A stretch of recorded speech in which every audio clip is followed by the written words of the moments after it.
All right, hello everybody, and welcome in here. Kaw Valley State Bank pregame show getting going here on Eudora Sports Live. You've got myself, Reed McAvoy, alongside Hayden Harves with you for the call, and it is playoff basketball for the Cardinals. Before we get anything further, let's do the read for the Kaw Valley State Bank pregame show. They're not just your bank, they're your neighbors. Kaw Valley State Bank is proud to serve the Eudora community and is proud to support Cardinal athletics. For more information, visit their website at kawvalleystatebank.com. Now, this is a tough task. There are a lot of O's sitting in this gym, but the most important one is not anywhere that you can see. It's on their record. That is 21-0. This Ottawa Cyclones team have not tasted defeat in a long time. You want to find the last time they lost? It was by 4 points 370 days ago. They do not know what it feels like to lose because they are an amazing team here this year. Third time they'll be taking on the Cardinals. The Cardinals earned this berth by way of getting an upset win, 9-8 in Parsons over the Parsons Vikings.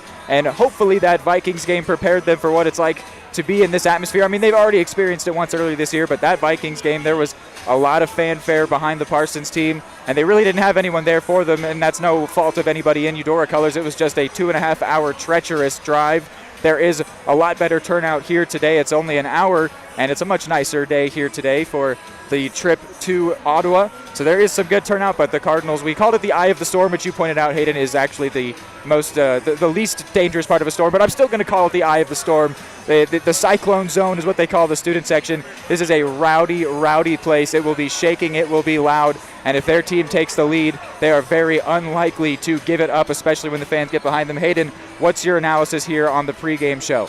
Yeah, as you said, this Cyclones team doesn't know what it's like to lose. They are over a calendar year now since they last lost a game, which is just unbelievable. You look at the numbers, the Cards average scoring just shy of 54 points a game, average right around that same mark, just over 54. Meanwhile, the Cyclones, not only are they a perfect 14-0 within the Frontier League, did not lose a single in-district game this entire year. They average a whopping 63.6 points per game. That is their average mark, and they only give up a hair over 40 points a game. So not only an electric offense that can score essentially at will, but also a defense that really knows how to shut down the opposing team. Something they do say is it's really hard to beat a team 3 times. The Cardinals proved that earlier this year by getting what seemed to be a very unlikely win over Bonner Springs. But the Cyclones, even just this year, have beaten a team 3 times. It was the Paola Panthers, who didn't have a phenomenal year, only 7 wins to 13 losses. But the Cyclones actually put up the most points the third time around. They put up 60-some points the first 2 times, 75 in the third game. Yep. So they know what it's like to beat a team 3 times. They know what it's like to win over and over again. It's such a tough task, Hayden. Well, not only that, but the last 4 times these teams have played, of course, being in-district opponents, they play each other twice a year every single season.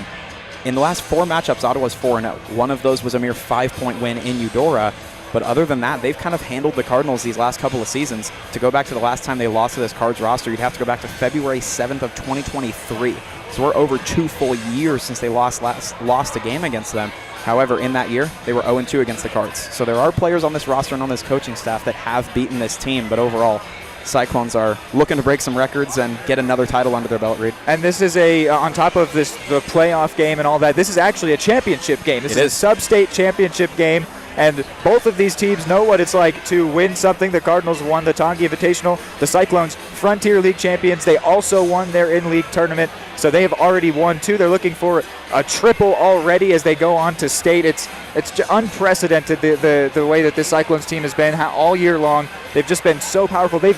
Generally they've blown away teams. It's not even there's nothing to suggest that this is a fluke or that they don't really deserve this or that this record is maybe hollow in some way. They are truly just a phenomenal basketball team. They are. And it is a huge task for the Cards. Yeah, we were looking into it a little bit. When it comes to other Frontier opponents this year, I was looking to see if anyone had kept them close, if anyone had kept them within reach. Baldwin played them twice. They lost by 8 points and then lost by 9 points. Bonner Springs, which again, a very, very good roster, lost to them by 11 and then lost to them by 8, that 57-51 mark. The closest game Ottawa's played all year long. And Eudora, in that first matchup, lost to them by just 9 points. So they're the only ones to keep Ottawa near uncomfortable. But even then, an 8 to 9 point margin is still extremely comfortable late in the game like that. So this team, to say the least. They're not used to losing, and as you've said, they even know how to beat that precedent of coming up against a team 3 times in a year. They do everything right to this point in the year. It's a tough one to beat. Yeah, and something that you can think of is they come in, everything to lose, nothing to gain necessarily from winning, but they've had that all season long, and it has never been a problem for them. We've got some quotes from Errol Seaman. We've got more information about starting lineups and just different things of where some Ottawa seniors will be going. But because we've got more than 17 minutes to our tip-off here, we will go ahead and go to our first break from the Cobb Valley State pregame show. But keep it here for championship basketball on Eudora Sports Live.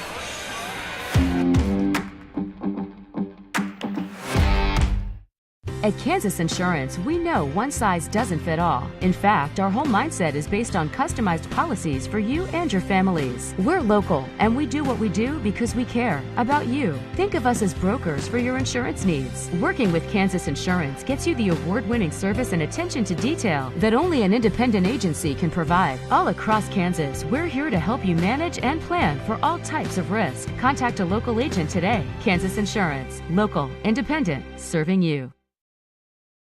Just like the Cardinals are striving for success, Cobb Valley State Bank's mission is your success. At Cobb Valley State Bank, they provide the best, most efficient, courteous, and professional banking services possible. And at Cobb Valley, they recognize that the customer and their satisfaction is the most important ingredient to growing their community. With all the services you've come to expect from the hometown partner you deserve, Cobb Valley State Bank, online at kvsb.com, a proud supporter of Eudora Schools. High-quality foods, friendly service, great prices, and a connection to the community that is unsurpassed. That's Jean's Heartland Foods in Eudora. Family-owned, Jean's Heartland Foods offers a convenient one-stop shop, delivering the everyday essentials you need to specialty items from around the world. Jean's friendly staff is here to help you find exactly what you're looking for. You have options when it comes to feeding your family. Choose to support local. Choose Jean's Heartland Foods, 1402 Church Street in Eudora, or online at heartlandfoodstores.com. Are you looking for a trusted partner in pet care? Look no further than Eudora Animal Hospital, proudly serving Eudora and the surrounding area since 1975. Eudora Animal Hospital offers a wide range of services, including wellness exams, surgeries, routine vaccinations, and emergency care. I just want to thank everybody in the community for trusting us with the care of their animals, and go Dogs! Schedule an appointment by calling 785-542-3265 or visit eudoravet.com.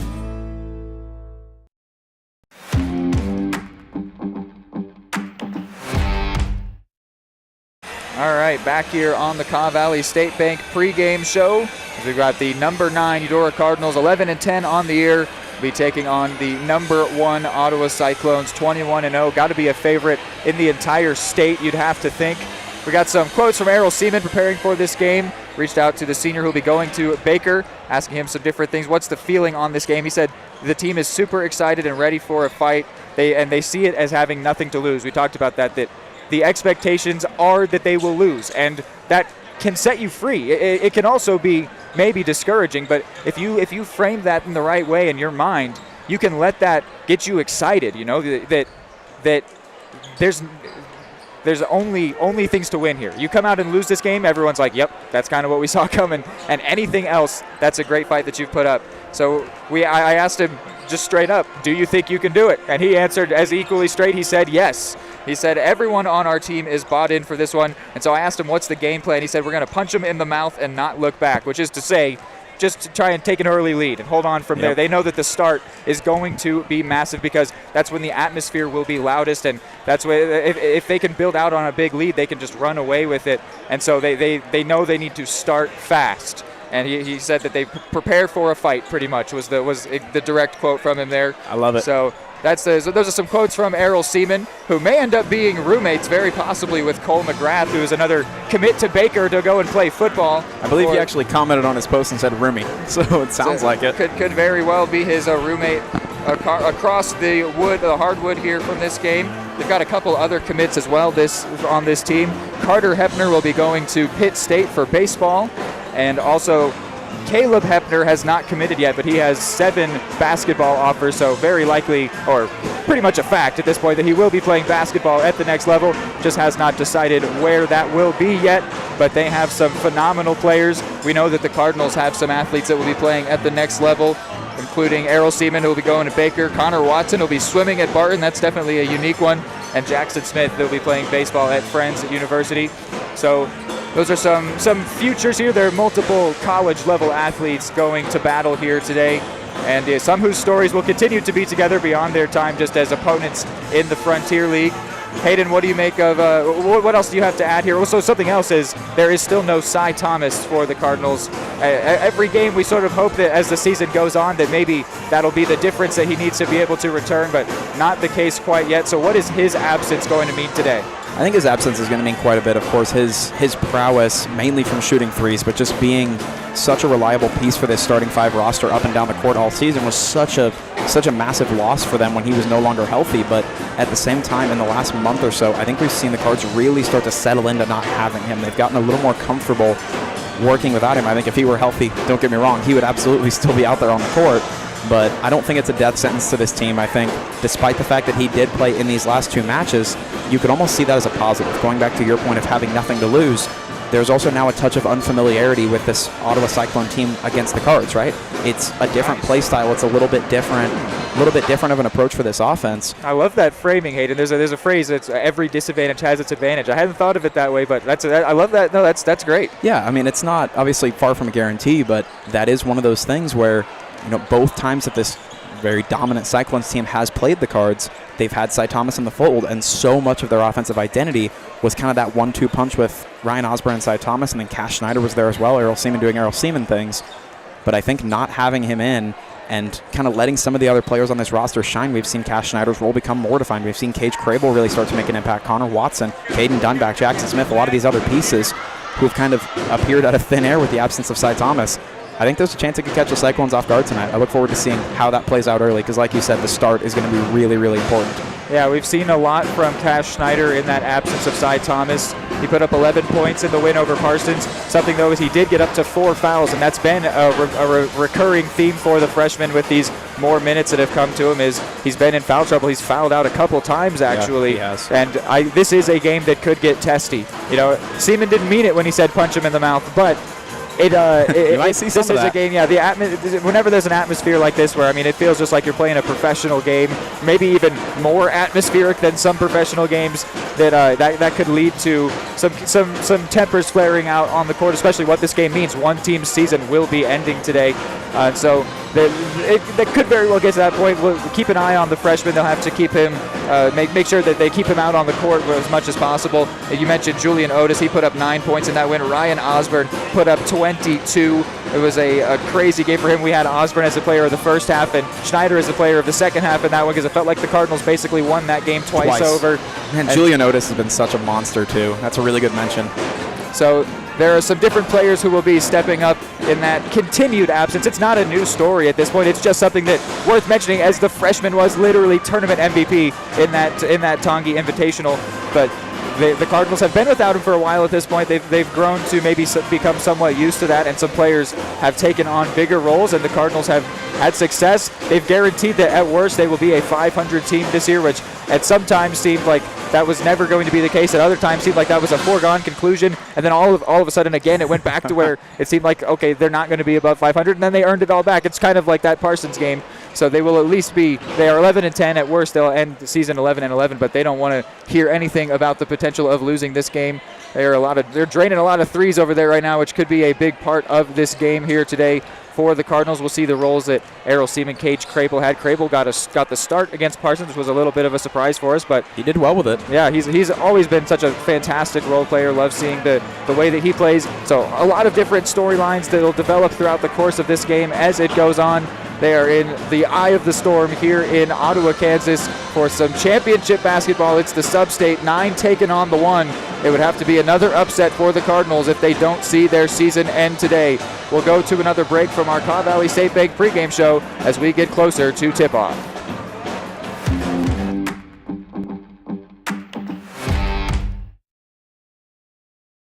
the MVPs of BBQ. That's Barbed Wire Barbecue in Eudora. Family-owned and operated, Barbed Wire Barbecue delivers great food and small-town hospitality at a valued price. High-quality hickory smoked meats, house seasonings, and time-tested recipes put Barbed Wire Barbecue a cut above the rest. Kick off your weekend with their delicious brunch on Saturdays and Sundays and enjoy game day your way with Barbed Wire Game Day Packs. Visit them at 601 East 10th in Eudora or see their full lineup of flavors at barbedwirebarbecue.com.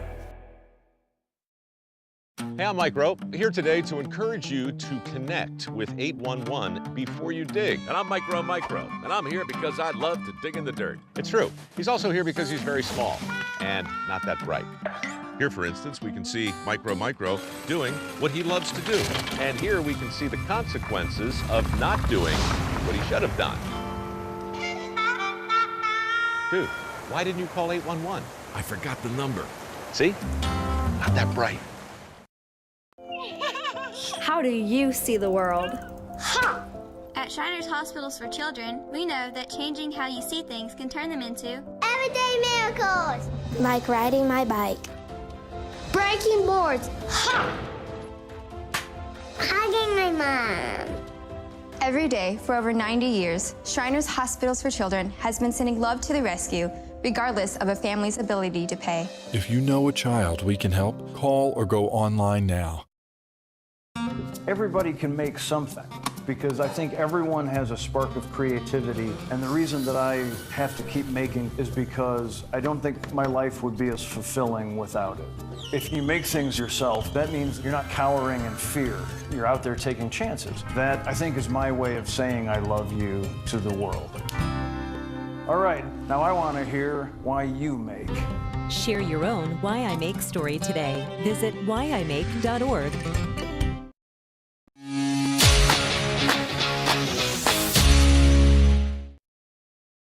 All right, welcome back for the final time here to our Kaw Valley State Bank pregame show. Just over 6 minutes before we get going here. The teams have, or the Cardinals at least, have left the gym, going back to the locker room. Cyclones are still on the other side, warming up at this point as the crowd is getting really loud. The pet band is all here. They've filed in. They were doing some loud music, and they've got it, boy, they got it loud, pumped over the speakers as well. But we know that that's maybe just kind of the base level here in the in this gym, is because that student section will be loud if they get the opportunity. As we close in on opening tip-off, which will be brought to us by Main Street Scoops and Sweets. Main Street Scoops and Sweets offers premium Wisconsin-made ice cream from an in-house bakery with a variety of delicious baked goods. It is always ice cream time at Main Street Scoops and Sweets, and it is very nearly basketball time here from Ottawa, Kansas. Just over 5 minutes to go. Hayden, we've run through most of the notes here at this point. Is there anything else you want to add before we go to our final break here? I don't think we have a whole lot of it. In that first, it was interesting to me to go through it. In the first game this year, which was in Ottawa, you and I just kept referencing once that one was over, we really looked forward to it going back to Eudora. That's true. And it seemed that in the first game, the Cards actually played better. They kept things closer. In that first quarter, they actually tied the game at one point, and it looked like they had a chance to take the lead. And then from there, the Cyclones did what they have evidently done all year long and got a little bit of a lead and just stayed on it for the entirety of that game. Ended up having a relatively comfortable win, again, 9-point margin. So I think it's interesting to me that when they played in this extremely hostile environment against an undefeated team, that they seem to actually handle that pressure relatively well early on. So I think you're absolutely right. When we come down to just last-second keys for the game, I think starting fast is going to be really, really important. Not allowing this home crowd that's going to start loud to get even louder, because as we saw just last week against Parsons, earlier this week against Parsons, when they started fast and jumped out to that gap, you know, after that quick start from the Vikings, when they were able to silence that crowd, it did a lot for them. And I think that's going to be a big key today, is not letting this crowd get behind the Cyclones too much and kind of calming that storm. Well, and you know, I think to a certain extent, the atmosphere is the atmosphere that can build for both teams. Like, I think that it gets you going just as much to try and shut up a bunch of people that are getting loud, yes, just as much as it does to have them cheering for you. They don't necessarily have to be saying "Let's go Cardinals" for it to motivate you and push you. Good point. I think that maybe that's a part of what this was. And if so, I mean, that would also track with the win over the Vikings in Parsons, that the Cardinals feed off that energy, and that this is just, I mentioned, it's maybe even better than a professional atmosphere, because it's just every seat is occupied here. Everybody is feeding into the atmosphere. And so I think that I think that could maybe be something that this Cardinals team feeds off of. I mean, we've said that the year has been marked by a lot of revenge. It's not exactly the same thing, but to think of like, we know what you came here to see. You came here to see your home team win, your boys win. We're going to not let you see that. Right. And so right. They did even better when they were here rather than when they were in Eudora. But at the same time, to compliment the Cyclones team just again, that there has been no signs that anything really will shake them, that playing a team the third time, playing away from home, it does not matter. They do not lose. They just don't.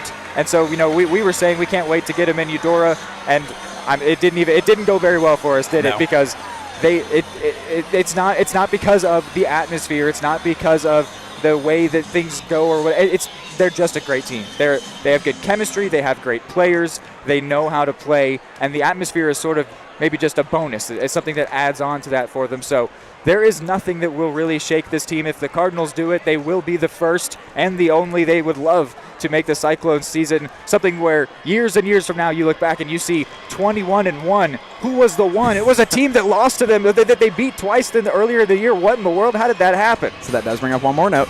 Ottawa Cyclones were undefeated in the football season last fall. Who was the team to knock off that undefeated streak and that donut and put a 1 next to it? It was the Eudora Cardinals in Ottawa, nonetheless.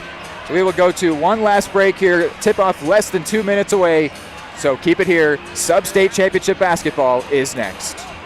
Question: what will you find on all over-the-counter or OTC medicine packages to help you choose the right drug and use it safely? The answer: the Drug Facts label. This label lists the medicine's active ingredients and purpose, how much to take, and warnings you should know before using it. Remember, even OTC medicines you buy without a prescription can cause side effects you don't want. So follow the information listed on the Drug Facts label. For more information, visit fda.gov/Drug Facts label. A message from the U.S. Food and Drug Administration.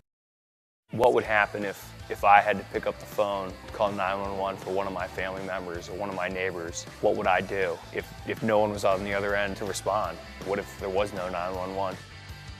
So you can be a part of the solution. Anybody can be a firefighter. Male, female, younger, older. We have school teachers.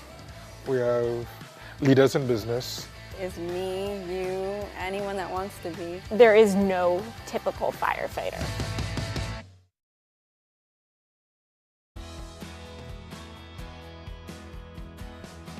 I used to drive an ambulance as an EMT, and I've always tried to be a safe driver. If people knew what I know, lives could be saved. In my car, if I see a truck or bus taking a turn, I know to take my time. When big vehicles turn right, they may swing wide to make the turn. If you try to sneak in, well, it's a lesson you'd rather not learn the hard way. When trucks and buses turn, let's you and I wait. It's our roads, it's our safety. The MVPs of BBQ. That's Barbed Wire Barbecue in Eudora. Family owned and operated, Barbed Wire Barbecue delivers great food and small town hospitality at a valued price. High quality hickory smoked meats, house seasonings, and time tested recipes put Barbed Wire Barbecue a cut above the rest. Kick off your weekend with their delicious brunch on Saturdays and Sundays and enjoy game day your way with Barbed Wire Game Day Packs. Visit them at 601 East 10th in Eudora or see their full lineup of flavors at barbedwirebarbecue.com. Now, please welcome Ottawa High School senior Josh Honest to read our sportsmanship statement. We are all here for the same purpose, to win. Only one team will be victorious, but we can all be winners by practicing good sportsmanship. Please respect the call of the officials, the efforts of the coaches and players, and focus on your team as you cheer them on to victory. Keep in mind, winning is for a day, sportsmanship is for a lifetime. Thank you. At this time, we ask that you please stand and help us honor America and those who serve it both home and abroad as we join the Ottawa High Pep Band under the direction of Mr. Rep Butler in the playing of our national anthem. We then invite you to remain standing for the Cyclone alma mater. Ladies and gentlemen, our national anthem.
Great rendition there. Now they said they're going to be playing the Ottawa fight song here.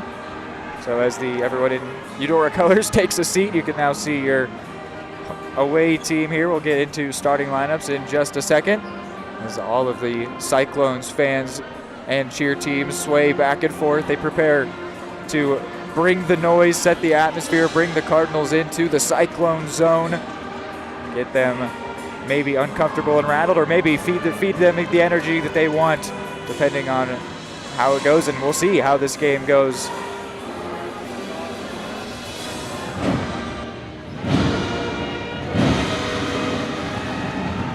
You do always love when teams have traditions like that. The Cardinals, of course, always play their fight song, Rain or Shine, after every game. Now we will get into starting lineup, so we'll listen into PA.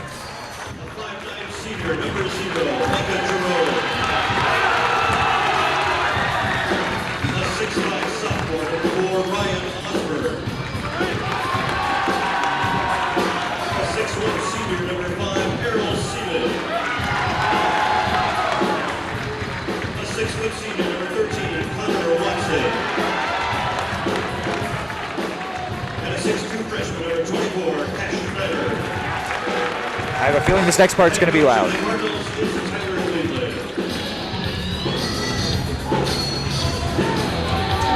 And now, here's the starting lineup for Ottawa High Cyclone. The 5'9" senior number 0, Connor Hefner. The 5'9" sophomore number 3, Chase Morning. The 6'3" senior number 10, Cole McGrath. A 6-foot senior number 30, Caleb Hefner. And a 6'4" junior number 34, Amy McCullough.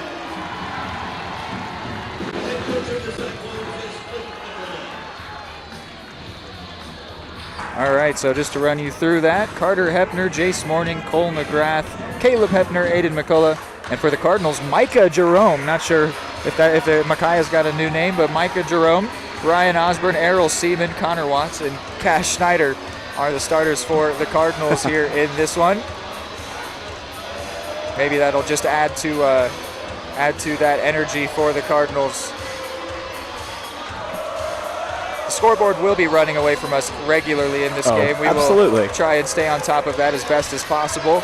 We'll also try to toss in little updates here and there because this is the atmosphere where it's definitely not going to want to sit still tonight. And there is no shot clock for this entire postseason, so I think, though, that the Cyclones don't typically play with it anyway, so perhaps that plays into their hands, but the Cardinals definitely were rehearsed on the no shot clock in Parsons.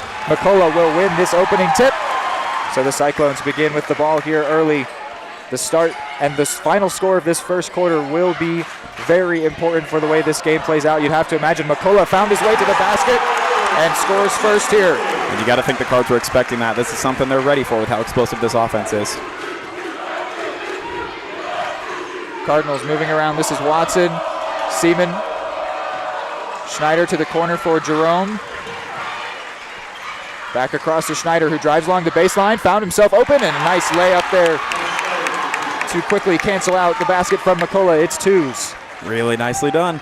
And as you said, this score at the end of the first quarter is going to be so instrumental. It's going to be so big for the Cards to try to keep the Cyclones close, either to stop them from scoring or answer back every time they do. And this loose ball is going to be a backcourt violation. Giving away a possession there, the Cardinals need to capitalize, could maybe try and take an early lead. 100%. This is one of those chances where not coming away with points is going to be a sore burn for them. Some nice energy from the Cardinals fans here. They've basically got their own traveling student section here. That's going to be big as this game goes on. Watson was trying to find some space, but ends up backing it out for Jerome. And now Schneider looks left, and now a high pass towards Watson. Getting a lot of defense from Hefner, and in fact, Hefner is going to get hit with the foul. That's Carter Hefner. And I have fouled today. I have noticed a couple times that the Cards are having opportunities to maybe pull up for three, and they're choosing not to, which I do like, especially when you're being given free possessions. I would just want to prioritize points early on here. There's been some chance of which way, that way for the Cards, and now you can't do that. There really is some great representation. I bet this could turn into a battle of the noise, which I imagine in the end the Cyclones will prevail, but the Cardinals will at least appreciate that they've got some representation. Oh, Watson went for a special finish there, but then McCullough tried to keep it in. It'll stay a Cardinals ball. A lot of little errors here from the Cyclones. Of course, nothing massive. Cards have yet to capitalize on it, but certainly some chinks in the armor showing early here. Watson be the one taking the inbound, has to find someone quick, finds Osborne, who jumps, shoots, scores. Cardinals lead. And that's a phrase we never got to say in the first two games. The closest they got again was a 13-13 tie with about 2 minutes to go in the first quarter of the first game they played. Moving it back and forth. This is Jace Morning. And now Carter Hepner taking his time here, as he is wont to do, but then nearly lost the handle, and it goes out of bounds. The Cardinals student section, or actually the Cardinals bench, erupt after that one. They are definitely uncomfortable here now. It's very, very early. It's all the way early, but they are definitely uncomfortable right off the bat here. That's how it's got to start, right? Even if it's super early, you've got to get them off their flat feet early on. Here's Osborne spinning, shooting, and it doesn't go for him. Brought down by McGrath. Cardinals quickly transition back to defense. Yeah, this is not the kind of game where they can waste possessions. Ooh, and then Hepner bounces into his own teammate. McGrath able to maintain possession for them, but man, they are looking a little bit sloppy here. Here's Carter Hepner handing off to Morning against Jerome into the corner for McGrath. Along the baseline, he wants to shoot, but Osborne and Jerome don't let him get up, and he travels. The Cardinals have a chance here. They're giving themselves these possessions. Self-inflicted wounds. They need to put up some points. You're right. The opportunities. Student section for Eudora is very prevalent today. As meanwhile, the Cyclones fans just sit there silently. Here's Errol Seaman. And now Osborne pulls up. Oh, and won't get it, but then Seaman got a hand to it, and it will go Cyclones' way. That brought the student section to life a little bit. Yeah, they needed. The Cardinals need to have been capitalizing on those. Mm-hmm. They've created these big opportunities to where they keep the Cyclones from scoring. But if you don't do anything with it, it's not exactly any recipe for success. They're halfway there. They can maybe try and continue it here on this offensive possession as Hepner to Morning on the near side in front of the Cardinals visiting section, and Carter Hepner in space, and he won't get it. Then Morning got a hand to it, but the Cardinals will come away with the ball. Seaman slows things down. I mean, we've already seen mistakes from the Cyclones that they haven't made all year long. So as you said, it's going to be so instrumental to capitalize on it and get points on the board. Otherwise, just a matter of time before the Cyclones get right back into it. Jerome wants a three and overdid that one in front of the student section, who will let him have it. Now McCullough comes down court, and Seaman got a hand to it. They take it away. It's a 2v2 for Osborne. Dribbles behind the back and now slows things down and draws a foul. Save for the scoring. This is an ideal start for Eudora. Yes, I think this is an environment that the Cyclones fandom were not expecting early here. Both fouls on Carter Hepner. The environment has a tone of hope to it that certainly felt like it would have been squashed within these first 3.5 minutes.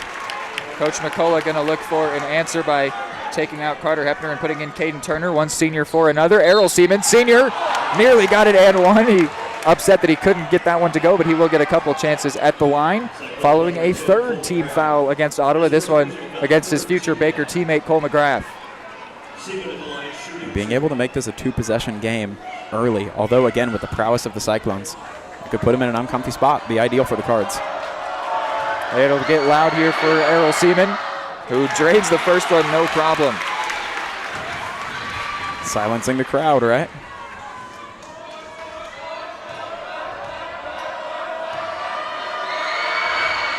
No problem there for the senior. Gets them both to drop.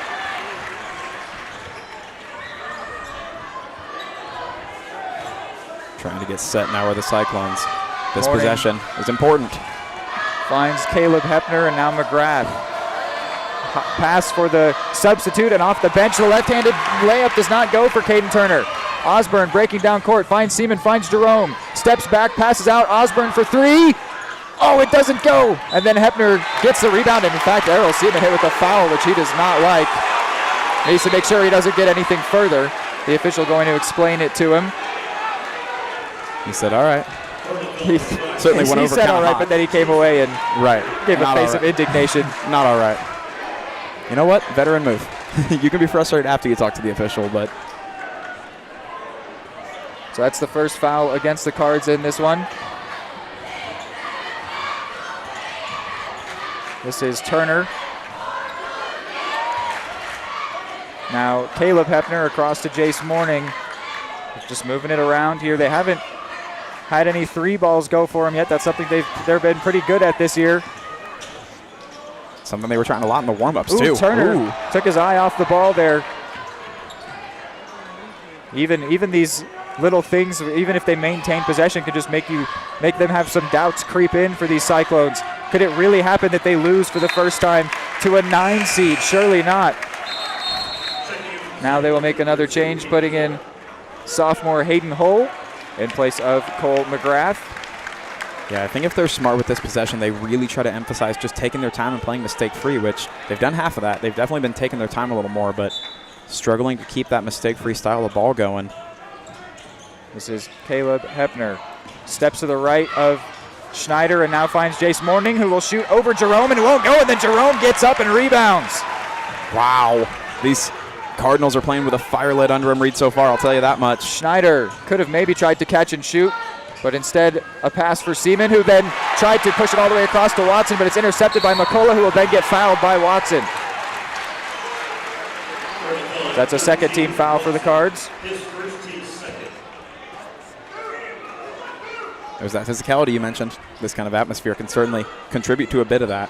Maybe a little bit of pushback for the Cyclones, but now just like the Cardinals in that start, where's the scoring coming from here? They got the first basket of the game and haven't done anything since. This is Hull. Bounce pass for McCullough as Seaman slipped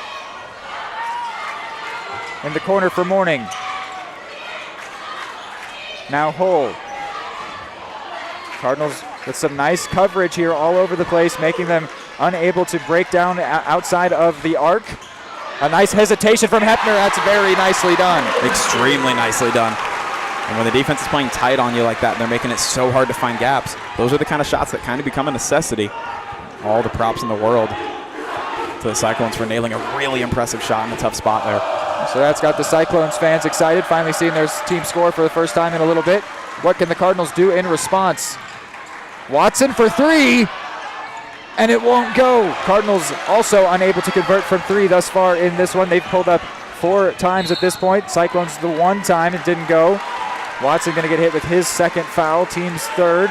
Oh no, rather Jerome hit with his first, team's third. And now Keelan Duncan will come in for Errol Seaman, and Braden Gardner, the senior, will check in for Connor Watson. So 3 fouls apiece now. Cyclones looking to try and tie this one back up. Maybe more for Caleb Hepner. Drives and will draw a shooting foul. He'll go to the line. So after the Cyclones had committed 3 quick fouls, it was 3 fouls to none. Now the Cardinals have fouled 4 consecutive times, and Caleb Hepner has a chance to tie this game.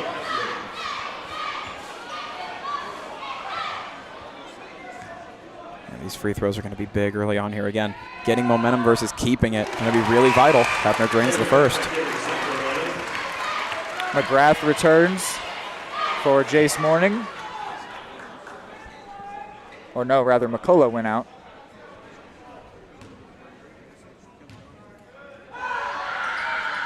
He like his counterpart senior Errol Seaman, sinks them both. So we are tied at 6s. Here's Gardner. Schneider looking for some space in the corner to Duncan. Nice pass to Schneider for 3. Yes! He's got it! It's taken a bit for the Cards to get a 3, but Cash Schneider up to 5 points. And now a foul on Gardner will put the Cyclones into the bonus. Not an ideal way to come off a 3, but Cash Schneider, one of those players where if he gets rolling on the 3s, it could be a really long night for the Cyclones here. Nonetheless, they're going to have a pretty immediate chance at an answer. So to the line is Caden Turner. The lefty sinks the first.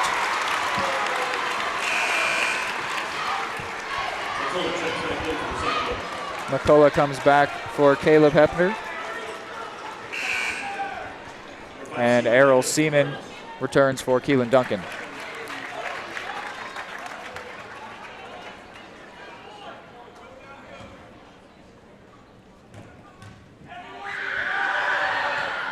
And he doesn't get the second one to go, thanks in part to this Eudora representation.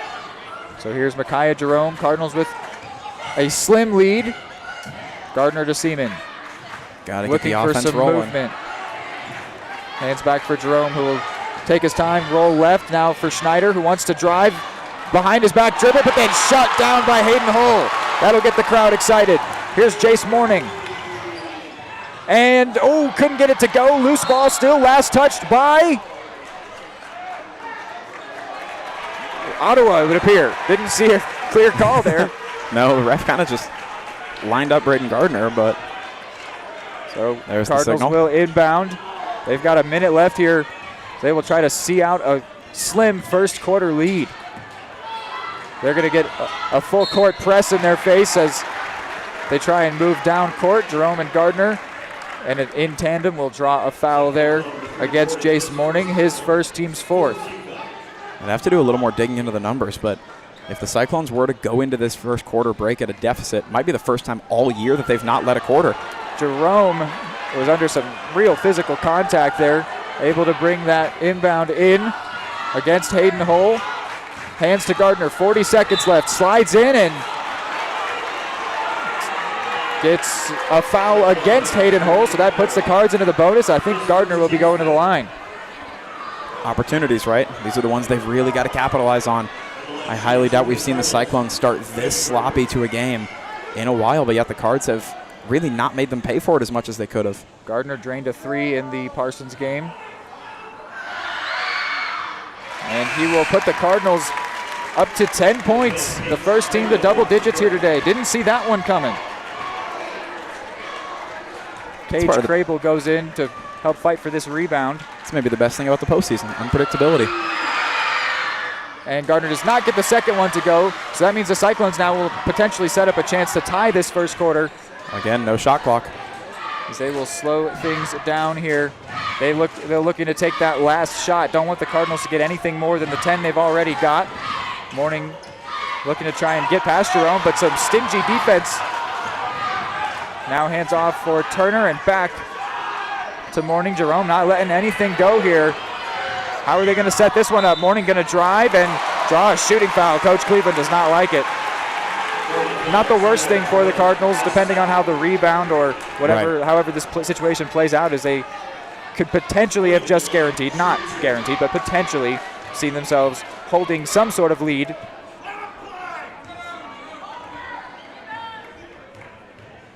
So the left-handed Morning gets the first, his first point.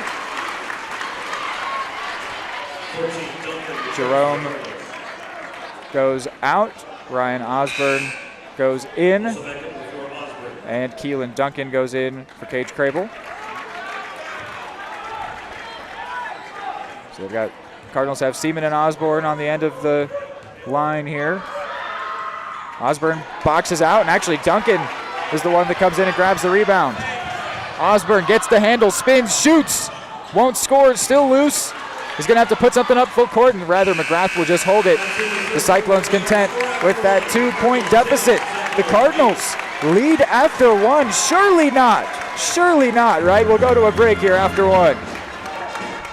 At Kansas Insurance, we know one size doesn't fit all. In fact, our whole mindset is based on customized policies for you and your families. We're local, and we do what we do because we care about you. Think of us as brokers for your insurance needs. Working with Kansas Insurance gets you the award-winning service and attention to detail that only an independent agency can provide. All across Kansas, we're here to help you manage and plan for all types of risk. Contact a local agent today. Kansas Insurance. Local, independent, serving you. The MVPs of BBQ. That's Barbed Wire Barbecue in Eudora. Family owned and operated, Barbed Wire Barbecue delivers great food and small town hospitality at a valued price. High quality hickory smoked meats, house seasonings, and time tested recipes put Barbed Wire Barbecue a cut above the rest. Kick off your weekend with their delicious brunch on Saturdays and Sundays and enjoy game day your way with Barbed Wire Game Day Packs. Visit them at 601 East 10th in Eudora or see their full lineup of flavors at barbedwirebarbecue.com.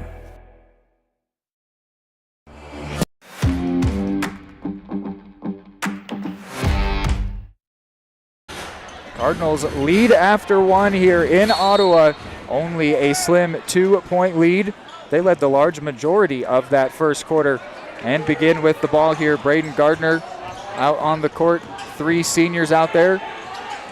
Watson, Seaman, Osborne, and Schneider make out the 5 for the Cards here to start the second quarter. Here is Schneider for 3, and he gets it. That's the biggest lead for the Cardinals.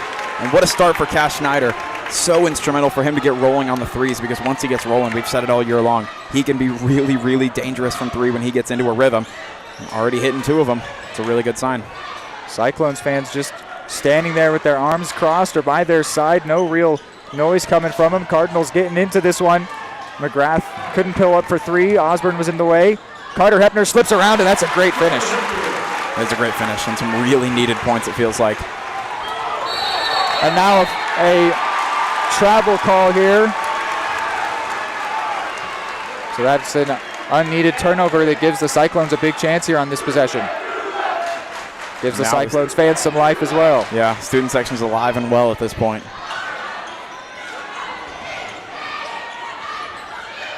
Cardinals sort of daring the Cyclones to pull it from 3. They're also putting some hands in the face always. McCullough slips, but it might work out. Morning couldn't drain the 3. McCullough rebounds. And then against Seaman will score. 4 points now for McCullough. And now points from the Cards feel like an absolute necessity at this point. Cyclones have a little bit of a roll. Last thing you want to do is let them come back from deficit and get into the lead early in Q2. Watson across to Osborne, now Gardner. Gardner's been a nice mover of the ball. Might have a chance to maybe drain a 3 here. Yes! Oh, yes! 4 points now for the senior. And now a foul against Gardner. It'll be his second, team's first. Oh, actually they hit Errol Seaman, so his second, team's first. And Duncan will go in and grab him.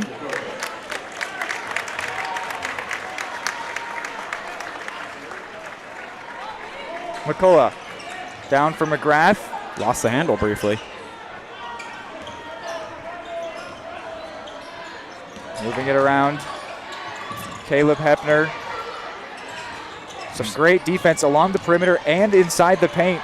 Really just omnipresent D, but McCullough pulls up, scores. It could be an and 1 for him. It will be. They're hanging around. Credit to them. This is certainly not the kind of team where a bad start has completely shut down their style of play. Still playing really tight and aggressive are the Cyclones. Already up to 6 points. His first trip to the line does not go for him, and the Cardinals do rebound. So still that 2-point lead they began the quarter with. Here's Gardner off for Watson. Driving into a bit of space, spins back towards the middle, looking for any outlet, able to get it to Gardner. Osborne at the top of the key. And a foul there against Carter Hepner. Crowd not a fan of it whatsoever. Already his third and the team's first here in the second quarter, so now he's going to have to go out. That's a big deal for as physical as Hepner is. Sort of let out a wry sigh there, saying, oh man, they've really got me pressed here. Right, it's early. Turner goes in for him. Cards doing a good job working the perimeter too. Just trying to keep the Cyclones uncomfortable with no ball movement. The Cyclones have looked more open, and oh man, that was a great job by Schneider just to even find the pin, and then Osborne couldn't get it, snags the rebound. Oh my goodness! And 1 for Osborne! Unreal! Talk about refusal to quit for Osborne. Those shots kept not going. He said, just give me another shot, I'll get it. Unbelievable stuff from Osborne. And some players waiting to come in for the Cards. Crable will take the spot of Duncan. Osborne to the line to try and get his 5th point in the game.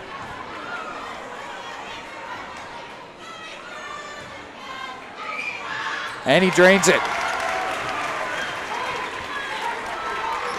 Ties the biggest lead for the Cards in this game. And I think this is where defense plays a big role. If they're able to get a stop in another possession, it'd be massive. You want to quit giving the Cyclones opportunities to hang this close. Cyclones just don't feel comfortable enough to pull up for any threes here, which is a really big miss for them. If those start coming at any point in this game, they could find themselves really quickly right back in or even on top. Absolutely. Some space for Turner to pull up. And it doesn't go. That's big. They finally found enough space to feel comfortable to pull up and just couldn't get it. I think that's equally as big of a story today as them not pulling up from threes, that when they have, shots just aren't going. They just look so rattled and uncomfortable to this point, something I have to imagine they haven't seen all year. Ooh, that was a great read by Caleb Hepner. It's just going to be him and Watson. Bounces for Morning, who finishes. Honestly, that's a good job by the Cards to not commit an and-one foul. Absolutely. And just give up the 2 points and move on. And as proficient as they've been from three, that's something they can live with. But again, just not wanting to give them any chances at a gasp of air here. Nonetheless, they're keeping the Cyclones in this thing. Schneider not able to find any space. He's being triple teamed at this point. Watson with a jump pass to the corner for Gardner. Catch, shoot. Won't score. McGrath brings it down. Cyclones fans trying to cheer on their team here. Turner finding some space. Passes for Morning, who shoots and scores. Cards going to take a timeout, which will get the Cyclones fans on their feet. The Cardinals are still on top here. The Cyclones fans, though, do not care. They're trying to make it feel like their team is on top at this point. As they've gone on a bit of a run, they put up the last 4 points. So Coach Cleveland calls a timeout. Hayden, what's going on here for the Cards? It seems like when they're on offense, they're finding a lot more space than the Cyclones, but only a 1 point lead here. Yeah, I mean, I think it's, they've done a really good job as an entirety of the first half to this point of creating those opportunities. To me, the first quarter almost felt like a missed opportunity for them, because as prolific as they started and as much as the Cyclones were kind of stumbling over themselves, Cards came out of it with a narrow lead when they could have had a fairly comfortable one. And now that the Cyclones are starting to get comfy, as you said, they're only down by 1 point and the three-pointers really aren't starting to go yet. So I like Coach Cleveland's decision at a timeout, try to halt the momentum a little bit. The Cards need to get back in the role of scoring, or this thing could get slippery fast. This is exactly going how Errol Siemens said. They wanted to try and punch him in the mouth, but they know that they're in for a fight. I think they have definitely, by leading after one and still holding a lead here more than halfway through the second quarter, they hit him in the mouth. Yeah. But he's right. He said, we know we are in for a fight. The Cyclones have not looked great, and they are 1 point behind, because that's just how good they are. On their off days, they are right there. So this is Rocky versus Ivan Drago. Yeah. You can hit him in the mouth first, but they knew the Cyclones weren't going to flinch. Absolutely cannot slip up at any point throughout this game. That it would have to be a perfect performance. Osborne in space scores. Can't do that. He's one of those players where you give him room at the baseline. Saw it against Parsons. He will make you pay for it 10 times out of 10. McGrath trying to spin against Crable. Morning in a little bit of space, but the pass too high to shoot from three. Maybe McCullough steps to his left. Corner for Hull. He will shoot and score. We're tied. And this crowd is awake. Last time we were tied was at 6s. Now we are knotted up at 21s. We said how big those threes could be. And that's going to be a foul on Schneider. Wow. Or no, it's actually against. This is against Jace Morning for a block. Yeah, cheers turned to boos really, really quickly here. And now Gardner's going to have to inbound with the student section directly to his back.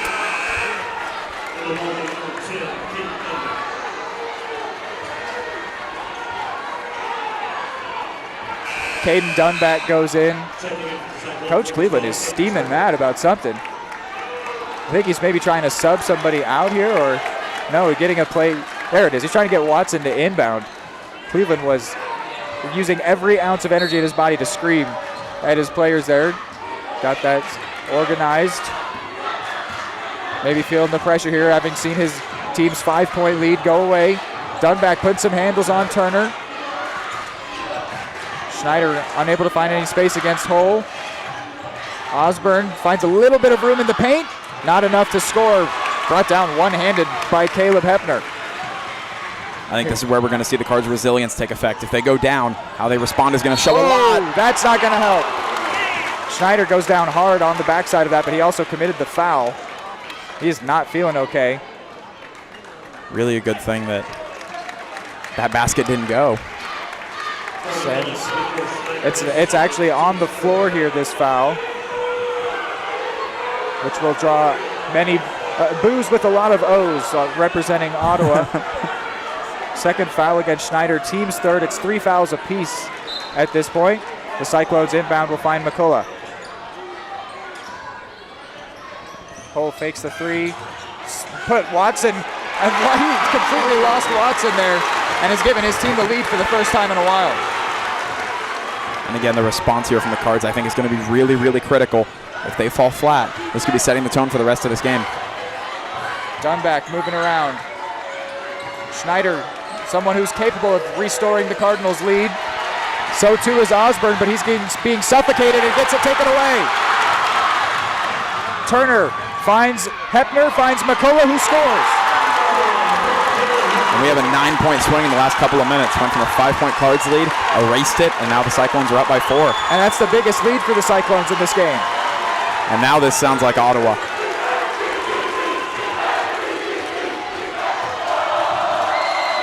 This is Schneider. Spins under all kinds of pressure, finds Crable, who drives and loses it. And now McGrath in space. Just him and Schneider. Schneider fouls.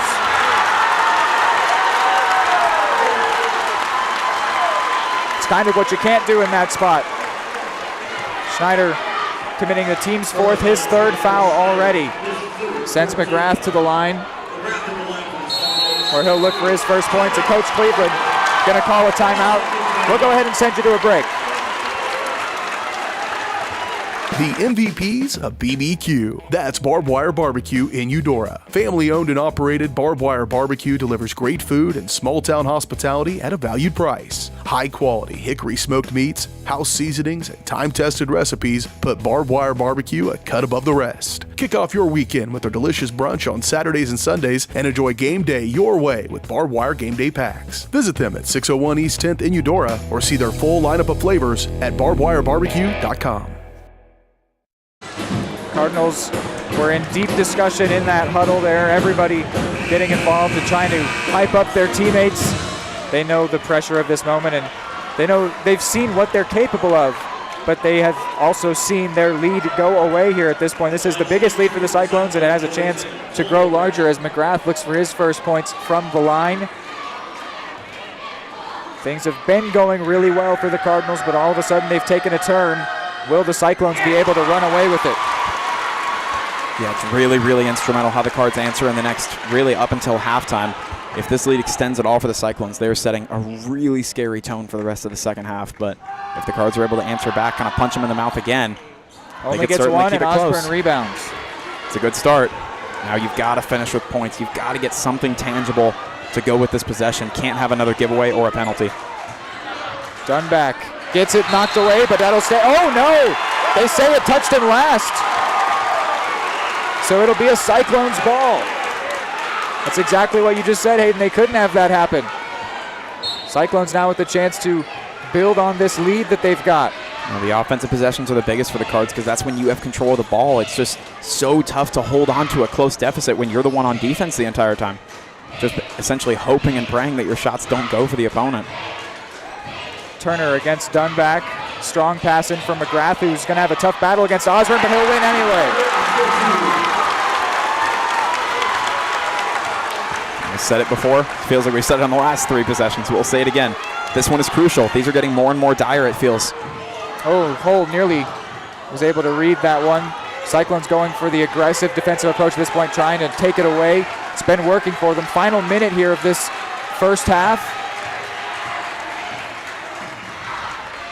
Here is Jerome on the baseline. Watson didn't feel comfortable enough to hand off to Osborne. That jump ball will stay in Eudora possession. Oh, actually a foul rather on Hull. His second, team's 4th, so now it's 4 apiece. I would expect that same uber-aggressive approach to continue from the Cyclones. Watson gets an earful standing right in front of the Cyclone zone. A high pass towards Osborne, loose, and Caleb Hepner comes away with it. Yet another turnover at a bad time nonetheless. Cardinals led by 2 after the first quarter. They will not lead after 2, but by how much is the question at this point. This is the biggest lead the Cyclones have had. We've had 3 lead changes in the game. Hepner taking his time against Jerome. Cyclones want to have the last shot. Will it come from Turner? Turner's going to get fouled, and so he will go to the line. It also sends them into the bonus, which likely won't factor in much. First foul against Dunback. He's looked a little shaky in this shift compared to his really solid performances all season long. Yep. It's a tough environment. Tough environment for somebody who hasn't been on the roster for that long. Turner 1 for 2 thus far at the line.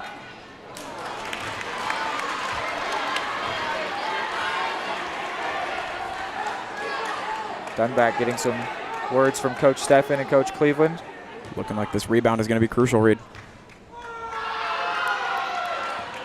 Doesn't get either to go. Osborne gets it 1 second, has to just put it up. Oh, and it will not go for him. So it is just a 7-point lead for the Cyclones, but that's not great news for the Cardinals, who are leading after 1. They will definitely be going to the locker room with their confidence a little bit rattled, but also there have been signs that they are potentially capable of what it would take to win this game. When we're back, it's the halftime show. We'll talk more about what we've seen here on Eudora Sports Live. Keep it here. Championship basketball. Second half coming up next.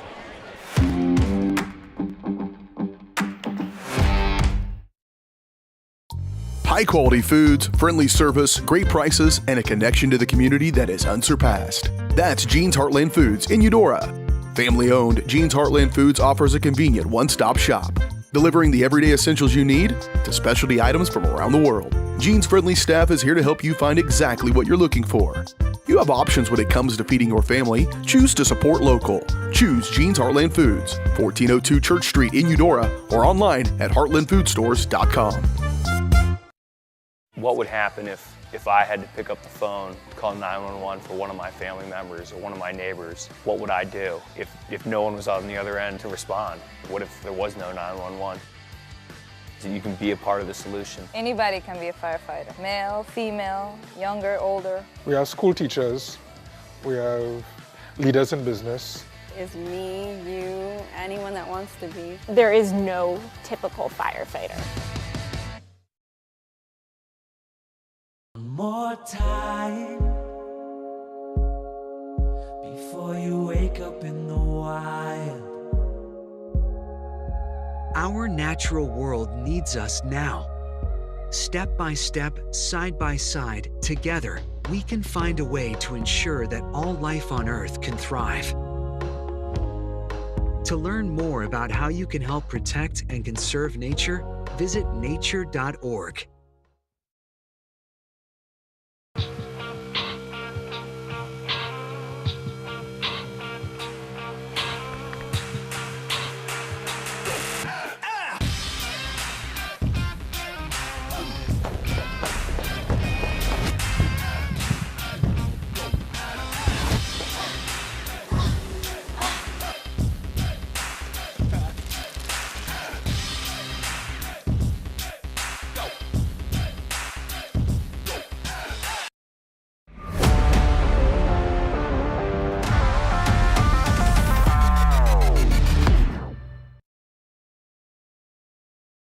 All right, halftime show here brought to us by Jean's Heartland Foods. Shop local, support local at Jean's Heartland Foods.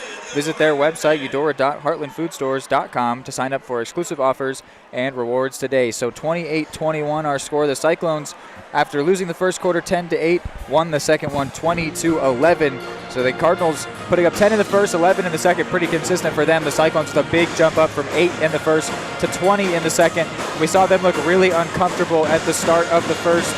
They were just losing the ball all kinds of different ways, mainly just weren't getting a good grip on it, but also there were travels and there were offensive fouls. But that second quarter, they just looked a lot more comfortable. They really still haven't seen the three ball all that much, and if that's something that starts coming for them, this game will pretty much become over. But the Cardinals have really limited that three ball really well, and they just kind of didn't see any scoring jump in that second quarter. still right there in this one, no question. But what will it take? And also just what are your thoughts on the way that whole first half went? Well, I think the way that first half went overall, I'm pretty pleasantly surprised. The Cards, especially in that first quarter, second quarter was damage control. First quarter, like you said, Errol Seaman made a point that their goal in that first half, their opening minutes, was going to be to punch the Cyclones in the mouth, right? Make them kind of stumble back and go, okay, this team's for real. Like, we've got to play. And they did that in the first quarter. Of course, in the second, as we expected, Cyclones did regather themselves a little bit, put together a really strong quarter to take not only a lead, but a fairly commanding one. But that overall for the first half, I think that was a really well-played first half for the Cards. The goal coming out of the break early in the third quarter is, of course, going to be to continue the scoring. But I think they're going to have to either hope for a number of mistakes to start to come back for the Cyclones, or they're going to have to increase their scoring significantly, which is a tough ask, considering, of course, 10 and 11 points in a quarter aren't necessarily phenomenal numbers for them, but they were getting the 3 balls consistently. They were setting up their layups fairly well. They were passing well.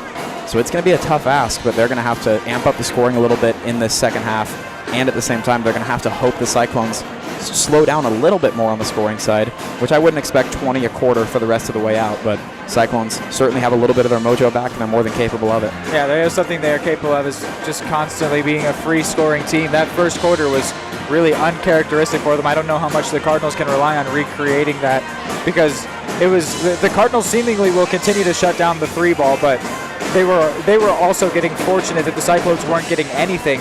That's not going to be the way the Cyclones are going to continue on in this game. No. They're going to find ways into the paint or to pull up the mid-range jumpers. A real storyline of that second quarter for me was the fouls from the Cardinals seemed to start playing a really big role, because a lot of them were shooting fouls. And we've also seen Schneider go up to 3, same as Carter Hepner, but Schneider would be, I don't know, both would be a really big loss, but the Cyclones have so many star seniors and star players to lean on. I feel like Schneider would be a much more crucial loss, even if they just lose him to foul trouble, whether or not he actually fouls out. If he is to commit a 4th foul, they'll feel limited on how much they can play him going forward. So that will definitely play a part in this one, because the Cyclones also committed a lot of fouls in that first quarter. The Cardinals went into the bonus eventually, and so I think that the fouls are going to play a big part, and that's a part of the fight that they're in for, the atmosphere that we've got here. They know how this is going to be physical. They know how important this game is, all of these things.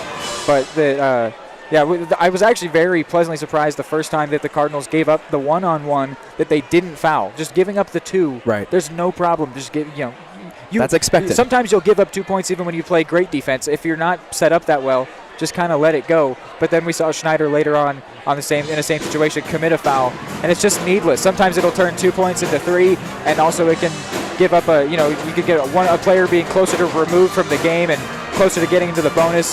So I'd like to see the Cardinals settle in more, but we've said from Schneider, he's a freshman. These things are unfortunately are a part of that these you can call them being a younger player mistakes, I suppose. Yeah. Like, I'm sure by the time his senior year runs around, he'll be much more savvy, like a veteran. Yes. But he's not right now, and it's not just him, but he's been a part of that's cost the Cardinals to a certain extent. So there are many things to clean up, but also great things to lean on. The Cardinals had a lead that they deserved. It was not a lead that was empty in performance. They played really, really well. So they know that what they're capable of. They've shown themselves they can do it, but they have a lot of work to do, because the Cyclones are not going to stop scoring, but they're going to have to stop them from scoring if they're going to inch back in this one. We'll take another break from the Jeans Heartland Foods halftime show about 3 minutes before second half tip. Number one, obviously, is safety. We definitely call 811 to find out if there are any buried lines, fiber optic, whether it be telephone or pipeline or anything. Don't take a chance. Don't think you know and say, well, I don't remember anything being put in there. Call 811 and make sure that that's identified, that there isn't something there before you make that crossing. Because in the end, we want everybody going home. Prescription drug pricing points to corporate Freedom of the press is about your right to know. It's about your right to be informed.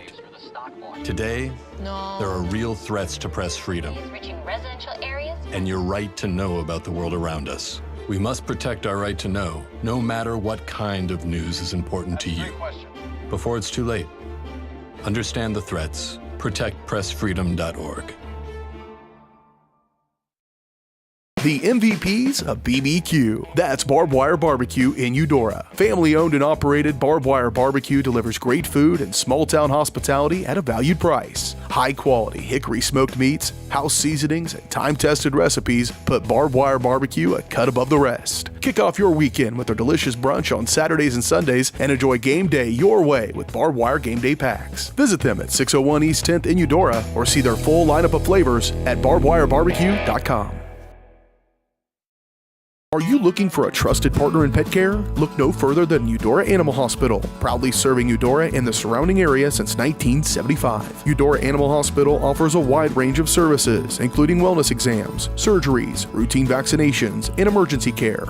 I just want to thank everybody in the community for trusting us with the care of their animals, and go Dogs!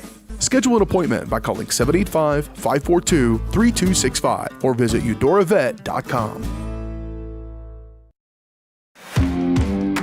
At Kansas Insurance, we know one size doesn't fit all. In fact, our whole mindset is based on customized policies for you and your families. We're local, and we do what we do because we care about you. Think of us as brokers for your insurance needs. Working with Kansas Insurance gets you the award-winning service and attention to detail that only an independent agency can provide. All across Kansas, we're here to help you manage and plan for all types of risk. Contact a local agent today. Kansas Insurance. Local, independent, serving you. Just like the Cardinals are striving for success, Kaw Valley State Bank's mission is your success. At Kaw Valley State Bank, they provide the best, most efficient, courteous, and professional banking services possible. And at Kaw Valley, they recognize that the customer and their satisfaction is the most important ingredient to growing their community. With all the services you've come to expect from the hometown partner you deserve, Kaw Valley State Bank, online at kvsb.com, a proud supporter of Eudora Schools.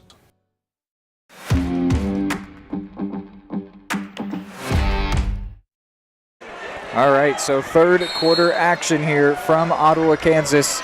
Cardinals find themselves down by 7 after losing that second quarter by 9 points.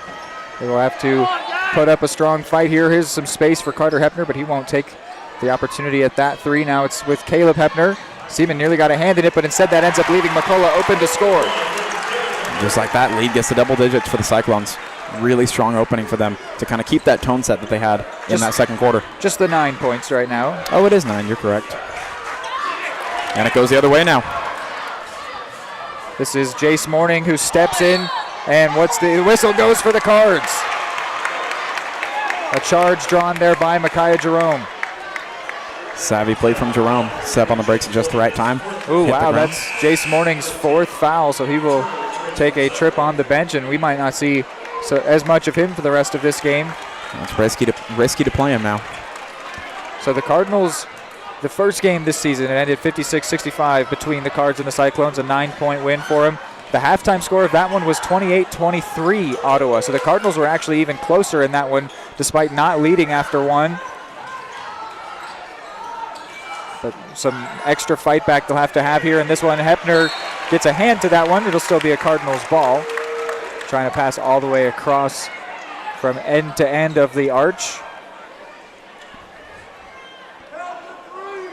Now it'll be Jerome to inbound here, and the defense from the Cyclones has been really, really aggressive on these inbounds. Watson's able to get it. Watson in some space in the paint, shoots, scores. First points of this third quarter for the Cards, and first points of the game for Connor Watson. It's a good answer. Keep this momentum rolling early. You want to do everything you can to keep the Cyclones from just taking over to start this third quarter. So far, 2-2. It's a good way to do it. And the tough part's keeping it that way. This is Caleb Hepner across for Carter, matched up with Connor Watson. This is a lot of space for Turner, but he doesn't end up pulling up there.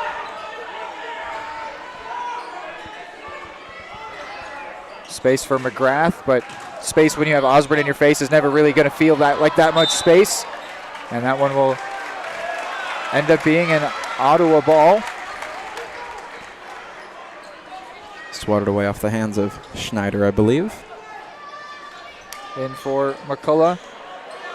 McCullough with 10 points. Hepner going for 3, doesn't get it. Osborne takes it in stride and then passes, finds Seaman all the way across to Schneider, who will catch and shoot.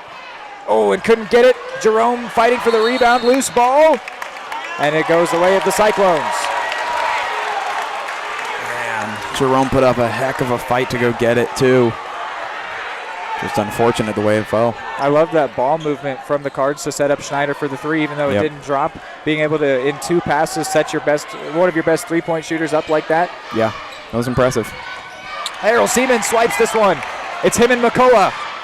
And he doesn't get it. Oh, that's a big miss for the Cards. That is a big miss. McCullough put all kinds of pressure on him. Credit to him. Now they just need to answer defensively, though. Carter Hepner in space, or rather Caleb doesn't score. Now Carter Hepner. Cardinals feeling a little bit off their game. Still have a foothold in this one, absolutely. Foot is still on the door, but they got to pick up the pace a little bit to keep it there. Yet another reason to not foul on those 1v1s. You never know if your opponent's going to end up missing it. McGrath along the baseline, bounce pass, taken away. That was a really nifty sequence of passes there for the Cyclones, but it's just so tough to pass into those narrow windows multiple times in a row without one of these really good Cards seniors taking it away. Oh, this pass for Osborne is a little errant, but able to recover it, the sophomore. And then that one came out of the hand, but it finds a teammate. And now Schneider for three. And it doesn't go. Loose ball. Looked like it was last touched by a Cyclone. It was Cardinals ball. They'll still feel a little bit like they missed some chances there. Yep. But they're fortunate to get to hold on to the ball here. Well, if that three would have gone in particular, I mean, you're cutting a 7-point gap almost in half. It would have been huge. Here is Cash Schneider, the freshman. Finds the senior Micaiah Jerome. No space for him against Turner. Schneider, the pass into Osborne, who spins. Powerful shoot, scores. Osborne is one of the best players I've ever seen at the high school level with those particular jump passes. So good at turning, almost slowing down time in the air seemingly. Those jump shots? Yes, he's so good at them. Up to 9 points in the game for the sophomore. Carter Hepner for three. Off the glass, doesn't get it. Seaman rebounds. Now, if the Cards are able to score on this one, this would be a little bit of a turn of momentum. But again, you've got to capitalize on the opportunities here. Jerome setting things up, calling out the play. We're going to move it back and forth. Cyclones with some more lockdown defense this point, making the Cardinals really have to work to even try and get inside the arc at all. Seaman at the top across, moving it at Jerome. Schneider lost the handle, but he's going to be able to recover. Maybe you ought to be counting his blessings there. Seaman found some space and scores. Wow. All the credit to the Cards. They are not willing to go away here, Reed. Back within a shot at this point. After trailing by 7, we thought it would be a lot of work for the Cards to get back. It has been. Now it's the Cardinals student section making noise here. Cyclones again, kind of just arms crossed, waiting on something to happen. Waiting for something to cheer for. McCullough couldn't find any angles against Seaman and still scores. Very nicely done. 12 points for the junior. Some great defense from Errol Seaman. No complaints to be had there for the senior. No.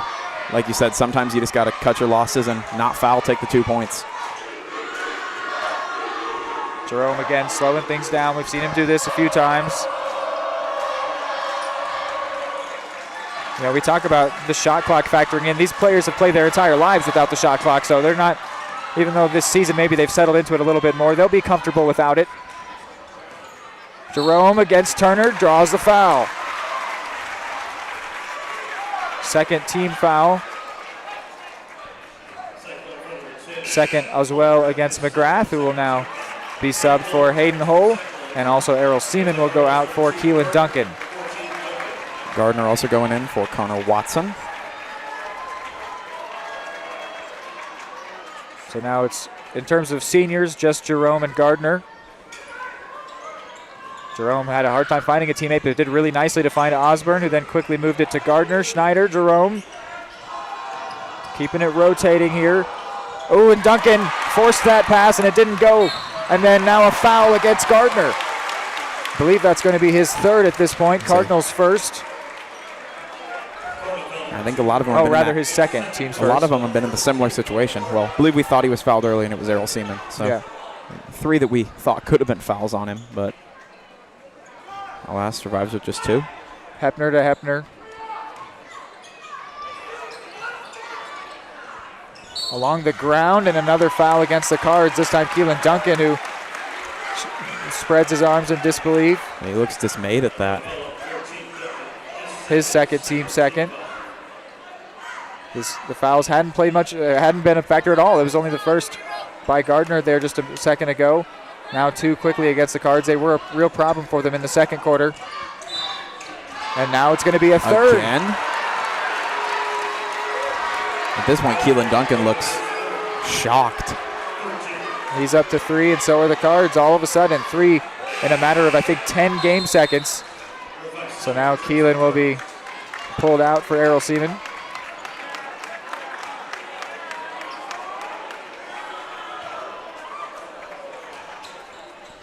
Carter Hepner gets it into Turner. Again, Cards' defensive prowess going to really matter here if they're able to survive without giving up points. But if they give up more, Cyclones are able to restore that 7-point lead, if not bigger. They've been all over the place, but they haven't been able to get the hand to the ball quite like they did in the first half. But they are still positioning themselves well, and that's going to be really important as this game's still really close as time goes on. Here's Caleb Hepner looking inroads for McCullough. And now Jerome gets hit with a foul. 4 straight for the Cards. Within maybe under 30 seconds of game time, or just over. Jerome's third, team's fourth. And another sub will come for the Cards, Connor Watson. The Barton commit goes in, takes the spot of Jerome.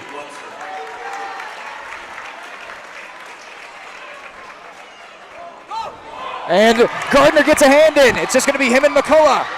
Gardner goes up and scores. What an answer for the Cards. Man, loving Braden Gardner's impact in this late season push for the Cards. Absolutely loving it. He's turned into not just a role player, but a real cornerstone of this offense. And that's what the Cardinals defense had been lacking for a bit. Maybe this will bring them back and just keep their eye on the ball, get their hand to it. As I said, they've been positioned well the whole time, but they haven't been making the Cyclones uncomfortable. And Turner, comfortable to pull it from 3, but it doesn't drop. Now the Cards are the possession where they could tie the game. And the student section almost switched noise immediately. Went from the Cyclones getting loud to in a moment they doled. Cards woke up. We were last tied at 21s.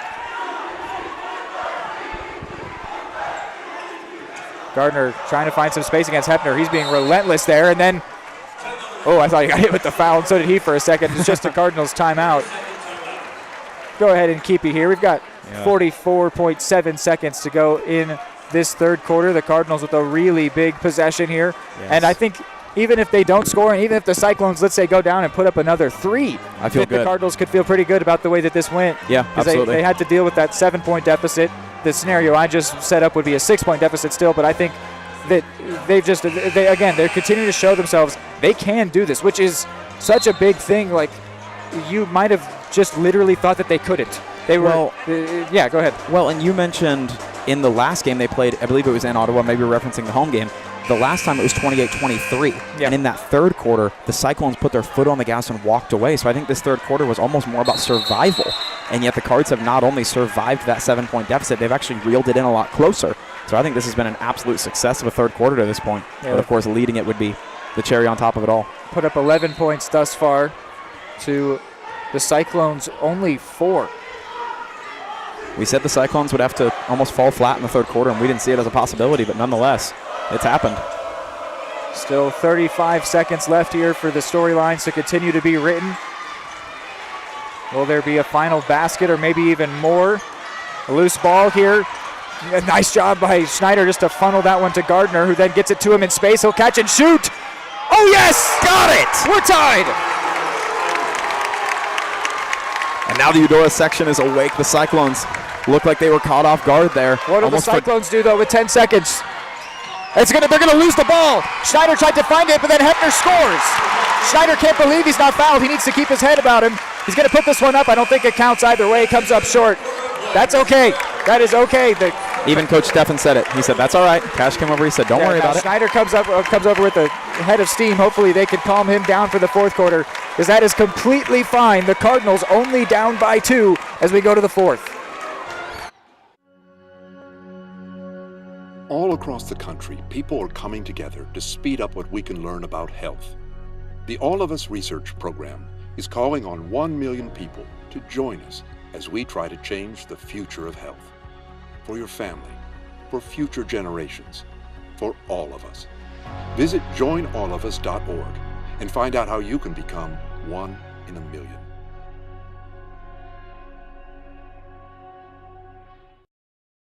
The MVPs of BBQ. That's Barbed Wire Barbecue in Eudora. Family owned and operated, Barbed Wire Barbecue delivers great food and small town hospitality at a valued price. High quality hickory smoked meats, house seasonings, and time tested recipes put Barbed Wire Barbecue a cut above the rest. Kick off your weekend with their delicious brunch on Saturdays and Sundays and enjoy game day your way with Barbed Wire Game Day Packs. Visit them at 601 East 10th in Eudora or see their full lineup of flavors at barbedwirebarbecue.com.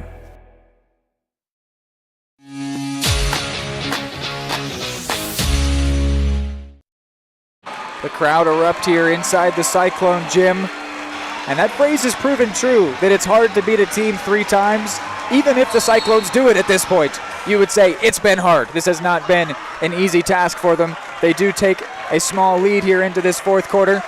I mean, the Cardinals won that quarter 11-6 here. Based on the score, this may be their hardest fought game of the year to this point, Reed. Certainly on one of their lowest offensive scoring games. Osborne really nearly tied us, but McCullough takes it away. Osborne at this point up to 8 points. Schneider's 3 just a moment ago put him up to 11. Speaking of Schneider, he looks a lot more composed right now than he was when we went into that break. Errol Seaman led a huddle before they came out of that third quarter timeout. Just trying to settle his players in, I'm sure, get everybody on the same page, just like he did in the game against Spring Hill. The seniority has been a big part of this team. Connor Watson, Braden Gardner, Micaiah Jerome. Say some of the seniors who have emerged, like Jerome and Gardner as of late. Realizing we haven't seen much of Jackson Smith in this game. This feels like a game that could maybe play to his strengths, but he's just been sitting on the bench for this game. Wasn't the case against Parsons either. Cyclones get the first basket of this fourth quarter. Their lead is now 4. Schneider looking for a little bit of room. Gardner with a pass to Osborne from way downtown. Doesn't get it. Was too focused on watching that one in, so he didn't charge for the rebound. Carter Hepner comes away with it. Bounce pass towards McCullough, who then makes the heady play to pass it out off of Errol Seaman and maintain possession. Veteran prowess has been such a show for this Cyclones roster. Clearly all these players not only knowing how to win and how to play well late in the game, but how to just give themselves more opportunities. Jerome goes in for Watson. Yeah, we've got a lot of seniors throwing down here in this game. But oddly enough for the Cardinals, as has been the case a lot this season, the highest scorers are the underclassmen. It's not to say the seniors haven't been phenomenal, but you're right, the scorers all year long tend to be the younger ones. Caleb Hepner looking for space against Schneider, who's going to get hit with his 4th foul. That's big. Now you wonder if he stays in, Coach Cleveland decides to take him out. I mean, at this point, I feel like it's kind of ride or die. Let him sit out there, but true, because his shooting ability is unbelievable. Watson does get up off the bench. He may be preparing to take the spot of the freshman. The maintaining, not committing fouls with the Cardinals did for that first 6 minutes was a really big part of their success in fighting back in this one, but then they did quickly commit 4. Just need to try and stay clean through this fourth quarter. That might be the main storyline of this second half, actually. Caleb Hepner drives, bounce pass. McGrath out for Turner, doesn't want the 3-point. Cyclones eating clock here.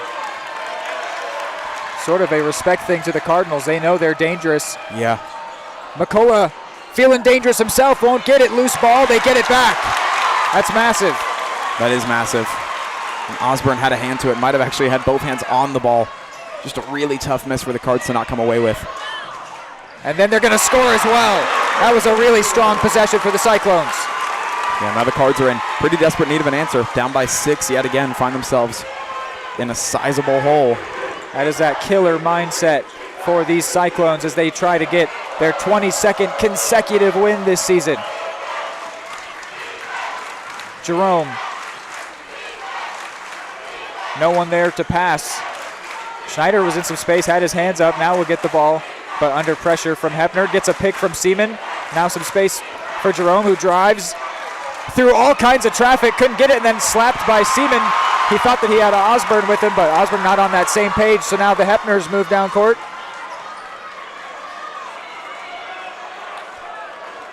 Cyclones just eating all kinds of clock here. Now the Cyclones are also going to take a timeout, and it's a full timeout, so we'll take a 30-second break, but then we'll have you right back. At Kansas Insurance, we know one size doesn't fit all. In fact, our whole mindset is based on customized policies for you and your families. We're local, and we do what we do because we care about you. Think of us as brokers for your insurance needs. Working with Kansas Insurance gets you the award-winning service and attention to detail that only an independent agency can provide. All across Kansas, we're here to help you manage and plan for all types of risk. Contact a local agent today. Kansas Insurance. Local, independent, serving you. Eudora Sports Live is presented by Kansas Insurance, where they believe in taking time to issue personal care and attention to each individual client. To see how Kansas Insurance can help you protect what matters most, call 913-369-6600. So Hayden, it's a 6-point lead for the Cyclones at this point. Cardinals pushing back in this one, but they're going to need to try and stay clear of fouls. What is it going to take at this point? Yeah, I think that's the biggest key, truly. It's just going to be staying clear of fouls. That's going to be really, really important for them. But staying clear of fouls, and then I think trying to get the 3-ball to go would be nice, but truly just scoring points. If they can limit fouls and continue to score on their possessions, the Cyclones have been imperfect enough that formula could very easily get the Cards back on top and in control here. They will break out of the full timeout here. Cyclones had been pushing with some momentum thus far in this one. They've put up 4 points to the Cardinals and 0, and that's also a credit for how much time has been taken off the clock at this point. Cyclones have been moving very slowly, respecting the Cardinals. They know what they're capable of, and they know that they also are sitting with a multiple possession lead, so why risk turning the ball over? It's a winner's philosophy. And they have played without the shot clock all season long, at home, of course, only. Yep. So that's something they will be very used to. When you got to think a team that wins as much as they do is used to leading as much as they do. And the Cardinals knew what they were in for. They're going to have to find a way to get the ball away. Maybe foul, but I don't think they want to. They do, though, foul anyway. Gardner hit with what will be now his third. Third time I thought it was his third. This time it's his third. Third time's a charm. And it's the team's second. And it will send Morning to the line where he's 1 of 2. Cards could really use a miss at this stage.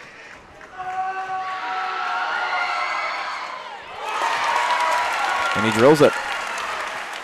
What's big here is going to be, if it doesn't go, the rebound. Yes. Hole will go in for McGrath.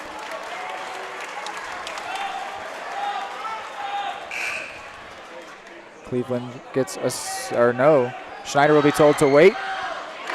Drains them both. Now Schneider can come in. Puts Morning up to 7 points. The lead up to 8. So after all that work the Cardinals did to fight back in the third. Largest lead of the day?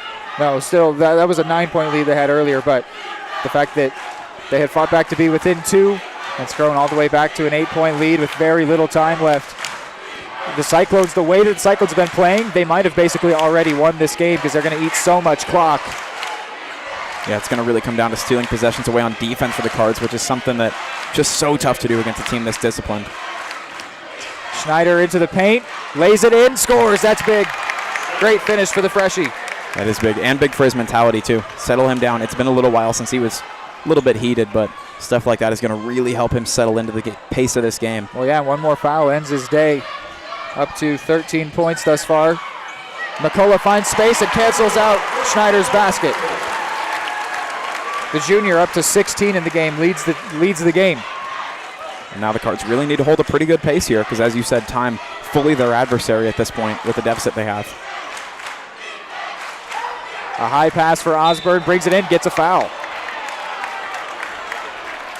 Is that Morning's day done? See here. It is Jace Morning's 5th foul. So he will leave to applause. The sophomore ends his day with 7 points. He will be replaced for McGrath. Cardinals will have an inbound here. One really good player fouls out, put in another really good player. Schneider, catch and shoot. And that was off platform. Looked pretty ugly for him. And definitely not. Didn't look much like his regular threes. At this point, maybe the Cardinals have to foul, but they don't seem like they want to. They want to try and get the ball away by natural means.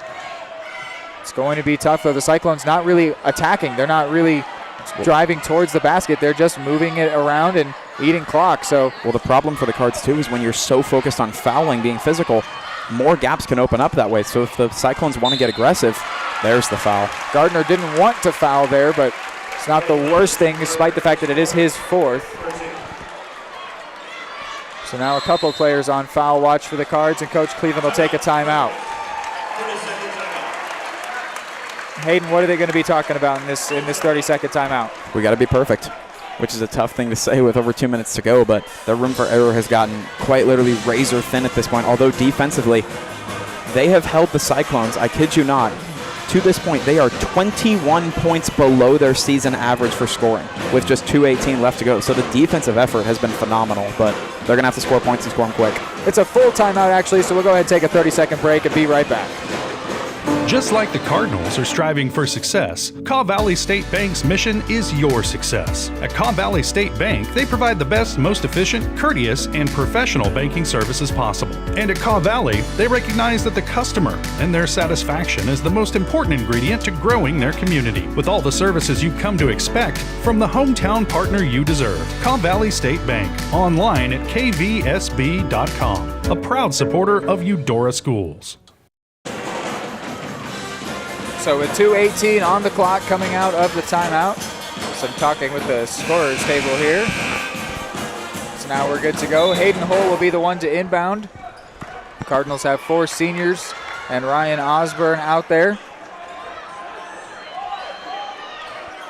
Will the Cardinals look to foul here? Does not appear so with just over 2 minutes to go, but you can also see the Cyclones have no interest in shooting. That was a great chance for Caleb Hepner. But they are want to give a rebound. Just eating clock. So I at this point, I don't really know what the Cardinals are waiting for. They kind of have to foul. Yeah, at this point, it's just time going away. You know they're not going to shoot. Yeah, and the Cyclones have no need to make any risky passes. I guess the Cardinals feel like they can force them into a tough situation, but at this point, it's just going to take sending them into the bonus, sending them to the line, and hoping you can chip away. Cyclones, as a team at the line, have not been phenomenal. They are 7 of 13 at the line, so just above 50%. I believe that'll be the day for Braden Gardner. Braden Gardner will leave to some applause as well. His day ends with 6 points. Been a nice game for the senior. Great year for him. Yeah, potentially his final game here in the maroon of the Cards. If it was, what an impact he made this last month or so. Really started to show and shine bright for this Cards roster. So they put Micaiah Jerome in his place, and Hepner misses the first. Carter Hepner only at 3 points in this game.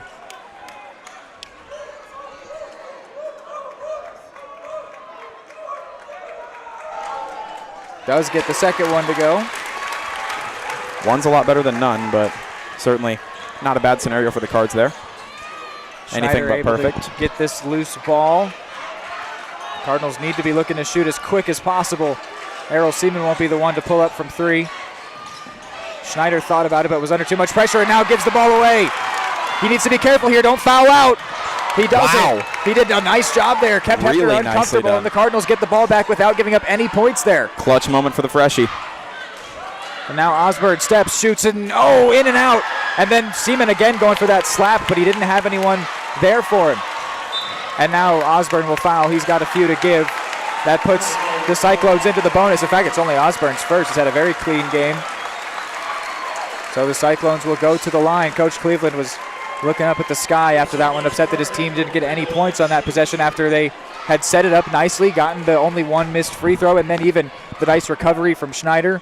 But still, in the end, it's a net negative of just the 1 point and maybe more now, sending Hepner to the line again. That's a scenario you just can't afford at this point. And Hepner, I have a feeling he's not going to miss for the rest of the day. Sinks number 1 on this attempt. Well, he also just had that breakaway layup that he didn't get, so I don't know where his confidence is sitting at this point. It's true. Team's sitting in a good spot, so maybe he is. But it is now for the first time as this game does approach its end. The first double-digit lead for the Cyclones, and it's even more than that, as now it's up to 11 points. Timeout is taken here. We'll go ahead and send you a 30-second, take you right back. Are you looking for a trusted partner in pet care? Look no further than Eudora Animal Hospital, proudly serving Eudora and the surrounding area since 1975. Eudora Animal Hospital offers a wide range of services, including wellness exams, surgeries, routine vaccinations, and emergency care. I just want to thank everybody in the community for trusting us with the care of their animals, and go Dogs! Schedule an appointment by calling 785-542-3265 or visit eudoravet.com. Back from the timeout, 68 seconds left. Maybe in the season for the Cards. It's sort of starting to settle in here, but they're putting in a lot of fight back. Not going down without a fight, definitely. That's how you describe this day, but what can they do now in the fourth? Jerome from way downtown, off the glass. And now Cleveland calls a timeout. That's massive. That is unreal. First points for Jerome. We talk about making memories. That's a memorable shot right there for Jerome. Bank it off the glass. We can keep it here for this one. It's also the final timeout of the day for the Cards, worth noting. No more breaks for Coach Cleveland to talk things over with the team.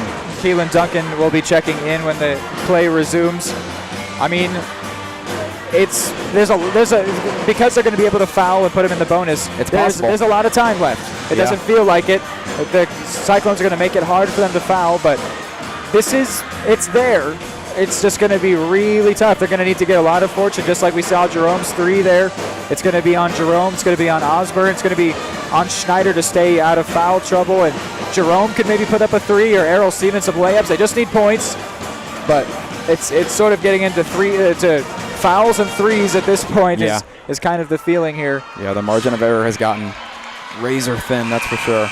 I imagine we'll see Osborne be the primary fouler for a while because he's only committed the 1, but also Keelan Duncan sort of sent in, and I imagine as the designated fouler. Yep, just foul until you're out, and then slide in the next guy.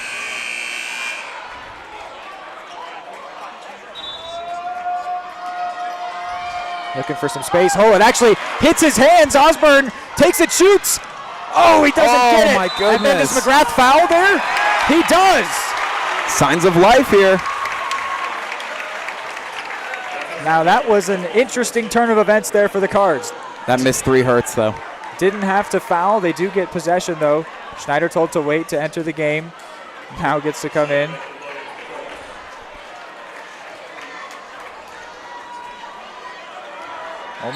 Only about 8 seconds came off on that possession. Into Schneider, who's going to want to shoot as quick as possible. Found us some space, lays it in. Really nicely done. The Cyclone's going to take as much time, even just on inbounding, as possible. And there's now Osborne. Osborne will go and foul. The Cardinals back within 6. And that's just his second foul of the day for Osborne, so he's got a few more to give, as you said. Hepner goes to the line, 2 for 2 in the game. This is where the Cards fandom start praying. Schneider up to 15 points. Hepner looking to add on to his 6, and also the 6-point lead.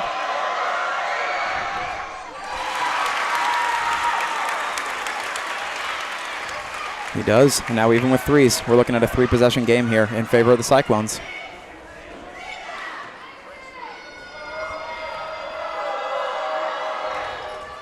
And he gets a fortunate bounce there, stays perfect at the line. So in order for the Cardinals to make any progress, it would have to be a 3-ball. Here's Jerome.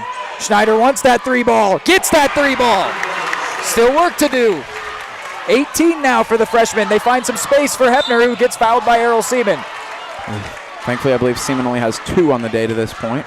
Either way, he's not sitting on 4. It's very strategic the way the Cyclones, you have 5 seconds to inbound, and if it's after a made shot, that clock is still running.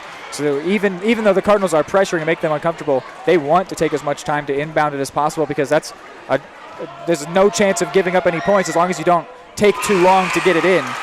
That's probably going to be where most of the clock runs off at this point. Yes. Is along the baseline if the Cardinals can continue to score. Caleb Hepner up to 9 points. And 10, another fortunate bounce. Micaiah Jerome. Schneider not being allowed to find any space to shoot. Carter Hepner takes it away. Oh, mature move to not run back towards the basket there. Cyclones think that that's the dagger, and it very well could be. And you can't really fault Cash Schneider for it either. They needed the 3-ball. He needed to try to set that one up, and Hepner knew exactly what he was trying to do and just pickpocketed him. Carter Hepner got a big embrace from his teammates. The Cyclones, I think this fan base is probably the one most familiar with what it looks like when your team has won a game. So they probably know what they're talking about as they've seen their team up to 50 points now. Still a phenomenal defensive effort from the Cards, as we'll see Jackson Smith check in for, I believe, the first time today. It is. That'll be probably Errol Siemens' bow out, maybe for the final time in a Cardinals jersey. And Hepner, at this point, I don't think that's a fortunate bounce. No, he knows what he's doing. 8 for 8 at the line. Connor Watson, my goodness. And Cardinals will let Hepner run away and end this game. The Cardinals made them work for it. They really, really did. But their season comes to an end, and there's not much you can say about this Cyclones team that's negative. Their 22nd win on the year. They are still unscathed, unbeaten, undefeated. This Cardinals team's season will end at 11-11. There will be lots of applause here before everyone leaves the gym. There are tears on the faces of the Cardinals seniors and a lot of emotions being experienced here in this Ottawa gym. Both sides, the highs and the lows. The Cyclones have won their 3rd trophy this season, their sub-state championship. And the Cardinals are the sub-state runner-up. A nice gesture. They give them a round of applause here in the Cyclone gym. They do beat them for the 3rd time this year. But man, did the Cardinals make them work for it. Certainly did. That was anything but easy for the Cyclones today. Man, they had to fight for it. We can keep you in here as they round up the sub-state season.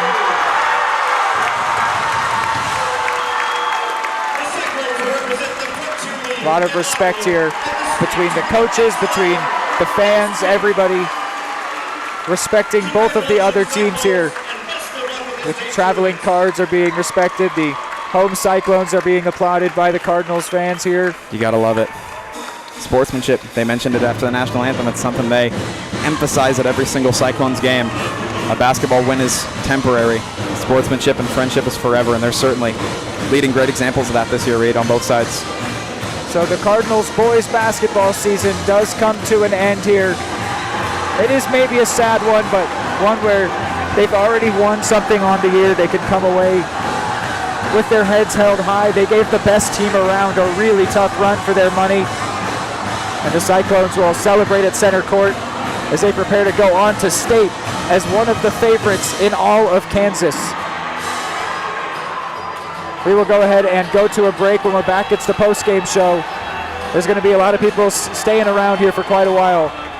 So keep it here as we wrap this one up, and we end this boys Cardinals season. Just like the Cardinals are striving for success, Kaw Valley State Bank's mission is your success. At Kaw Valley State Bank, they provide the best, most efficient, courteous, and professional banking services possible. And at Kaw Valley, they recognize that the customer and their satisfaction is the most important ingredient to growing their community. With all the services you've come to expect from the hometown partner you deserve, Kaw Valley State Bank, online at kvsb.com, a proud supporter of Eudora Schools. High-quality foods, friendly service, great prices, and a connection to the community that is unsurpassed. That's Jean's Heartland Foods in Eudora. Family-owned, Jean's Heartland Foods offers a convenient one-stop shop, delivering the everyday essentials you need to specialty items from around the world. Jean's friendly staff is here to help you find exactly what you're looking for. You have options when it comes to feeding your family, choose to support local. Choose Gene's Heartland Foods, 1402 Church Street in Eudora, or online at heartlandfoodstores.com. The MVPs of BBQ. That's Barbed Wire Barbecue in Eudora. Family owned and operated, Barbed Wire Barbecue delivers great food and small town hospitality at a valued price. High quality hickory smoked meats, house seasonings, and time tested recipes put Barbed Wire Barbecue a cut above the rest. Kick off your weekend with their delicious brunch on Saturdays and Sundays and enjoy game day your way with Barbed Wire Game Day Packs. Visit them at 601 East 10th in Eudora or see their full lineup of flavors at barbedwirebarbecue.com. Eudora Parks and Recreation is committed to creating community through parks, people, and programs. Their goal is to provide recreational opportunities for the community of Eudora that will enhance and promote a healthy lifestyle for all ages. The Eudora Parks and Recreation Department gives Eudora residents and others from surrounding communities the opportunity for family-oriented activities.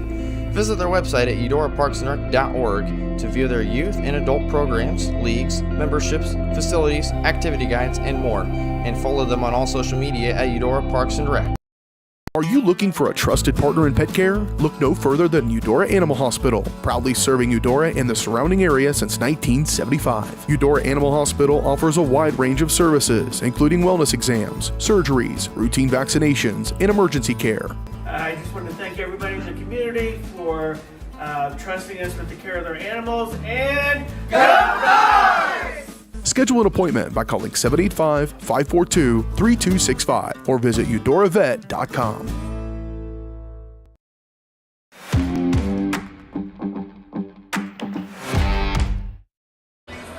There's a lot of people still hanging around in the gym, mainly of the Ottawa persuasion, but there are many Cardinals fans and family members strewn about, still taking in the moment here, taking in the final boys basketball game of the season. It's a bittersweet end to a bittersweet season as we get going here on our Eudora Animal Hospital post-game show. They've been serving pets in Eudora and the surrounding area since 1975 and are proud supporters of Eudora Cardinal Athletics. So 51-42 is our final. The game ended up having 3 lead changes. It wasn't until late in the fourth quarter that the Cyclones had their first double-digit lead. The Cardinals led after 1. They won the third quarter, but the Cyclones put up 17 points in that fourth quarter, their second best quarter of the game, and it was just too much to overcome for the Cardinals. So they will see their season end here today.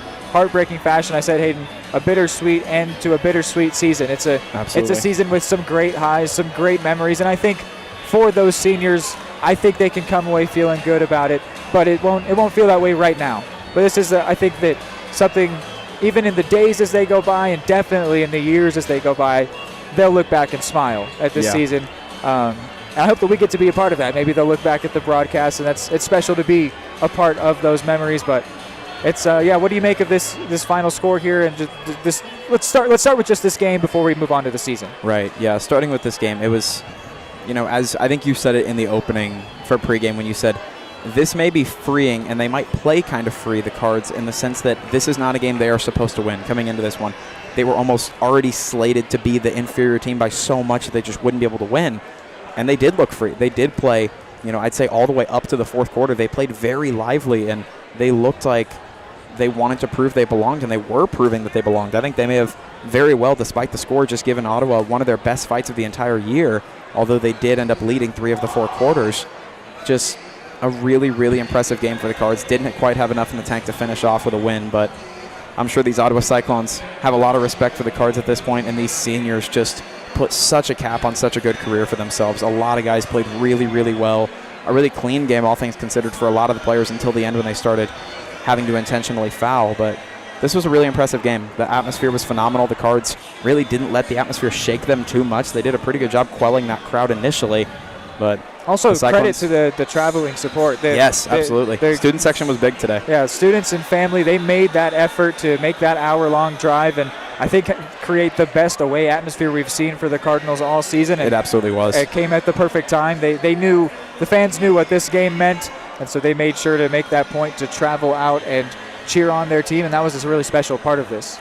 Yeah, it was. I mean, it was a fun day for all things considered, and seeing a lot of the players like Earl Seaman walking off the court with seconds left to get, he does a little wave at the crowd and gets a full-on ovation from them. Just a really, really cool bookend of the season, and I think you worded it best where, maybe certainly not right now, but in the days, weeks, especially the years to come, they will look back at this game and this season as a whole, and they're going to smile on it because, maybe not the end they wanted, certainly not the end they wanted, but this team ended the season, I think, how we've seen them play all year long, which is just resilience, not wanting to go down, not wanting to go away, and they fought to the bitter end, that's for sure. It's very possible that they have succumbed to the best team around, and a team that will maybe go on to win even more things throughout the rest of the season, which there is no shame in that. And the Cardinals had to get an upset victory even just to earn this date. And so the fact that they earned an extra game on the season, they already had won a tournament throughout the year. Just, I think that there's all kinds of positives, and that they can be proud of the fight they put up today. This was a really, really special performance. The Cardinals looked different for a while throughout this game, and it was so many positives. Looking at some point tallies through the game, I'm missing one on the Ottawa side. I've got 50 of their 51 points. Okay, so unofficial. Hepner put up 6, Hull with 5, Jace Morning with 7. It's Carter Hepner put up those 6. Cole McGrath with 3, Caden Turner with 1, Caleb Hepner with 12, Aiden McCullough with a team-leading 16. On the Cardinals side, Micaiah Jerome with 3, Braden Gardner with 6, Ryan Osborne with 8, Errol Seaman with 4, Connor Watson with 2, and Cash Schneider, the game-leading 19 points in that one. A very nice performance for him. It's a tough one for you. Yeah, you can see there the Cyclones getting used to posing for pictures at this point, and they've earned another game as they will look for their 23rd consecutive win on the year. Man. And it's unreal. It's going on. This streak is going on a long way for these Cyclones, and this has got to be a historic season for them. Got to be. And their student section is going to get more and more opportunities to just create this amazing, ridiculous, ruckus atmosphere, and it's deserved. It's deserved for them. But what a year for the Cards. They end at 500, 11-11, which we said at multiple points seemed unfathomable that they would be at that 500 line. In two different ways. It seemed like they couldn't possibly fall below it at certain points, too. There's been a lot of adversity. There were some crucial injuries at times, and some new players got to get in on the fun. We've seen a lot of leaning on the senior class here this year. And, it was a great year. It really was. And I think this may be, even if it feels sad, maybe this is a fitting end, that it took the best team around to knock them off, that no one else was going to get it done but this Cyclones team. And that's poetic. That is extremely fitting. So looking at a player of the game, I suppose, Schneider's 19 points jump out, but I'm really inclined towards someone like Osborne, but I suppose we should also give some extra credit to our seniors here because of the gravity of this game. Jerome had a nice long roll in this game, putting up the 3 points. Gardner with 6 before he fouled out. Errol Seaman got 4. I don't know. It's tough. I don't even know if we should pick one maybe on the day. I don't know. What you have any inclinations toward anything, Hayden? Man, I don't know if I'd say I have an inclination to a specific player because, as you said, it almost doesn't feel right to choose one player of the game because you don't want to isolate it to just one player. Everyone played well today. The last second 3 from Jerome to give some life to this roster and make them feel like they could have had an opportunity to win it. And Ryan Osborne was all over the place today. And, of course, Cash Schneider scoring points all over the place.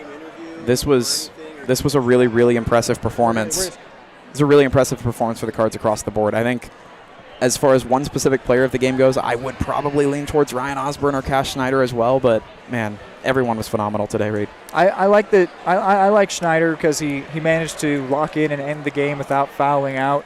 And putting up 19 is a huge tally. Yeah, it could be he and Osborne go again. How about we leave it up to you, the viewer? The player of the game is the friends that we made along the way. Love it. Which actually, it's true. We got to meet a lot of cool people. A lot of personalities this year, and also want to say thank you to everybody that worked on every simulcast or any time that we needed people to fill in for us. BJ Harris, Cara Kimberlin, everybody that has made this season possible, and the families of the different players that we got to talk to. Yes, parents. This has been a really, really special year. A lot of people always contribute to make this possible. This is a second season just about in the books. We still got the spring sports coming up, but coming up on the end of a second year of Eudora Sports Live. It's been really special to be a part of it. 2 years for me, a year for Hayden Harves, and just thank you guys for always being there for us. I think we can take one last break, and then we can preview what's coming up tomorrow. The girls basketball season rolls on tomorrow. But, yeah, we're just about done here as the Cardinals season has met its unfortunate end, but they can hold their heads high. We've said it enough times at this point. So we'll go to one last break, and then we will wrap this one up for the day. Thank you so much for tuning in.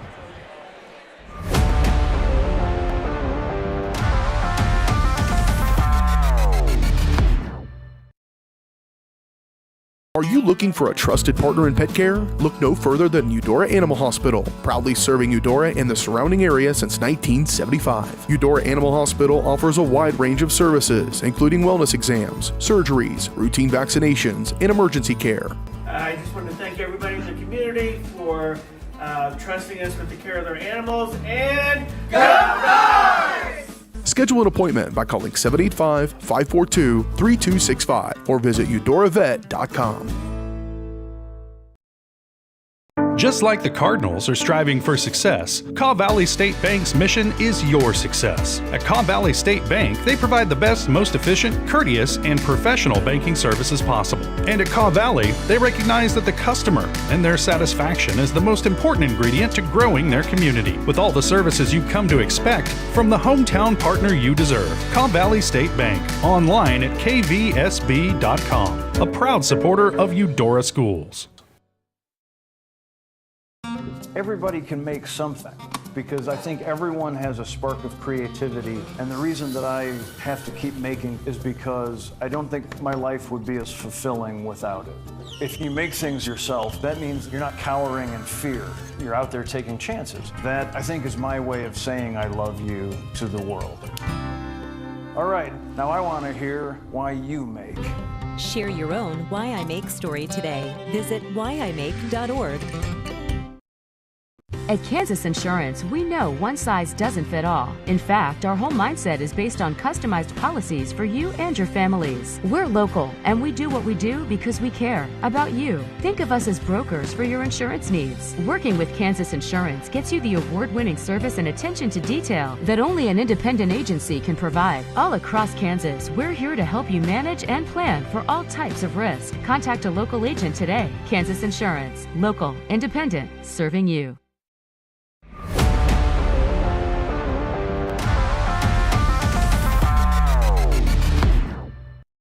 All right, back in for one final time here on the post-game show.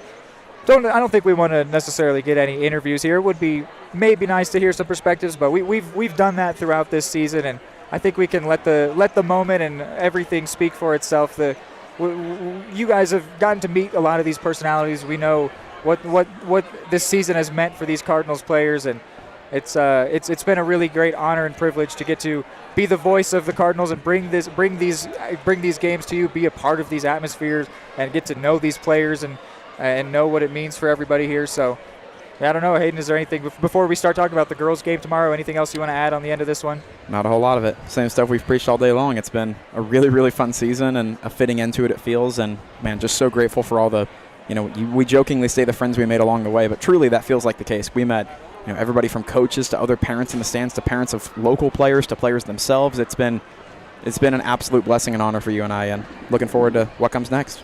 There's always a lot of rotation between years, but at this point there's 6 juniors on the roster, so could look at a sizable senior class next year. A couple highlights among that being Cage Crable and Julian Otis. So we didn't see any involvement from today. He wasn't here.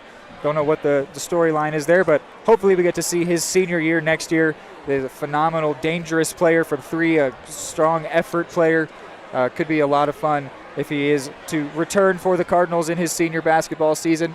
And Cage Crable as well, basically an Errol Seaman Jr.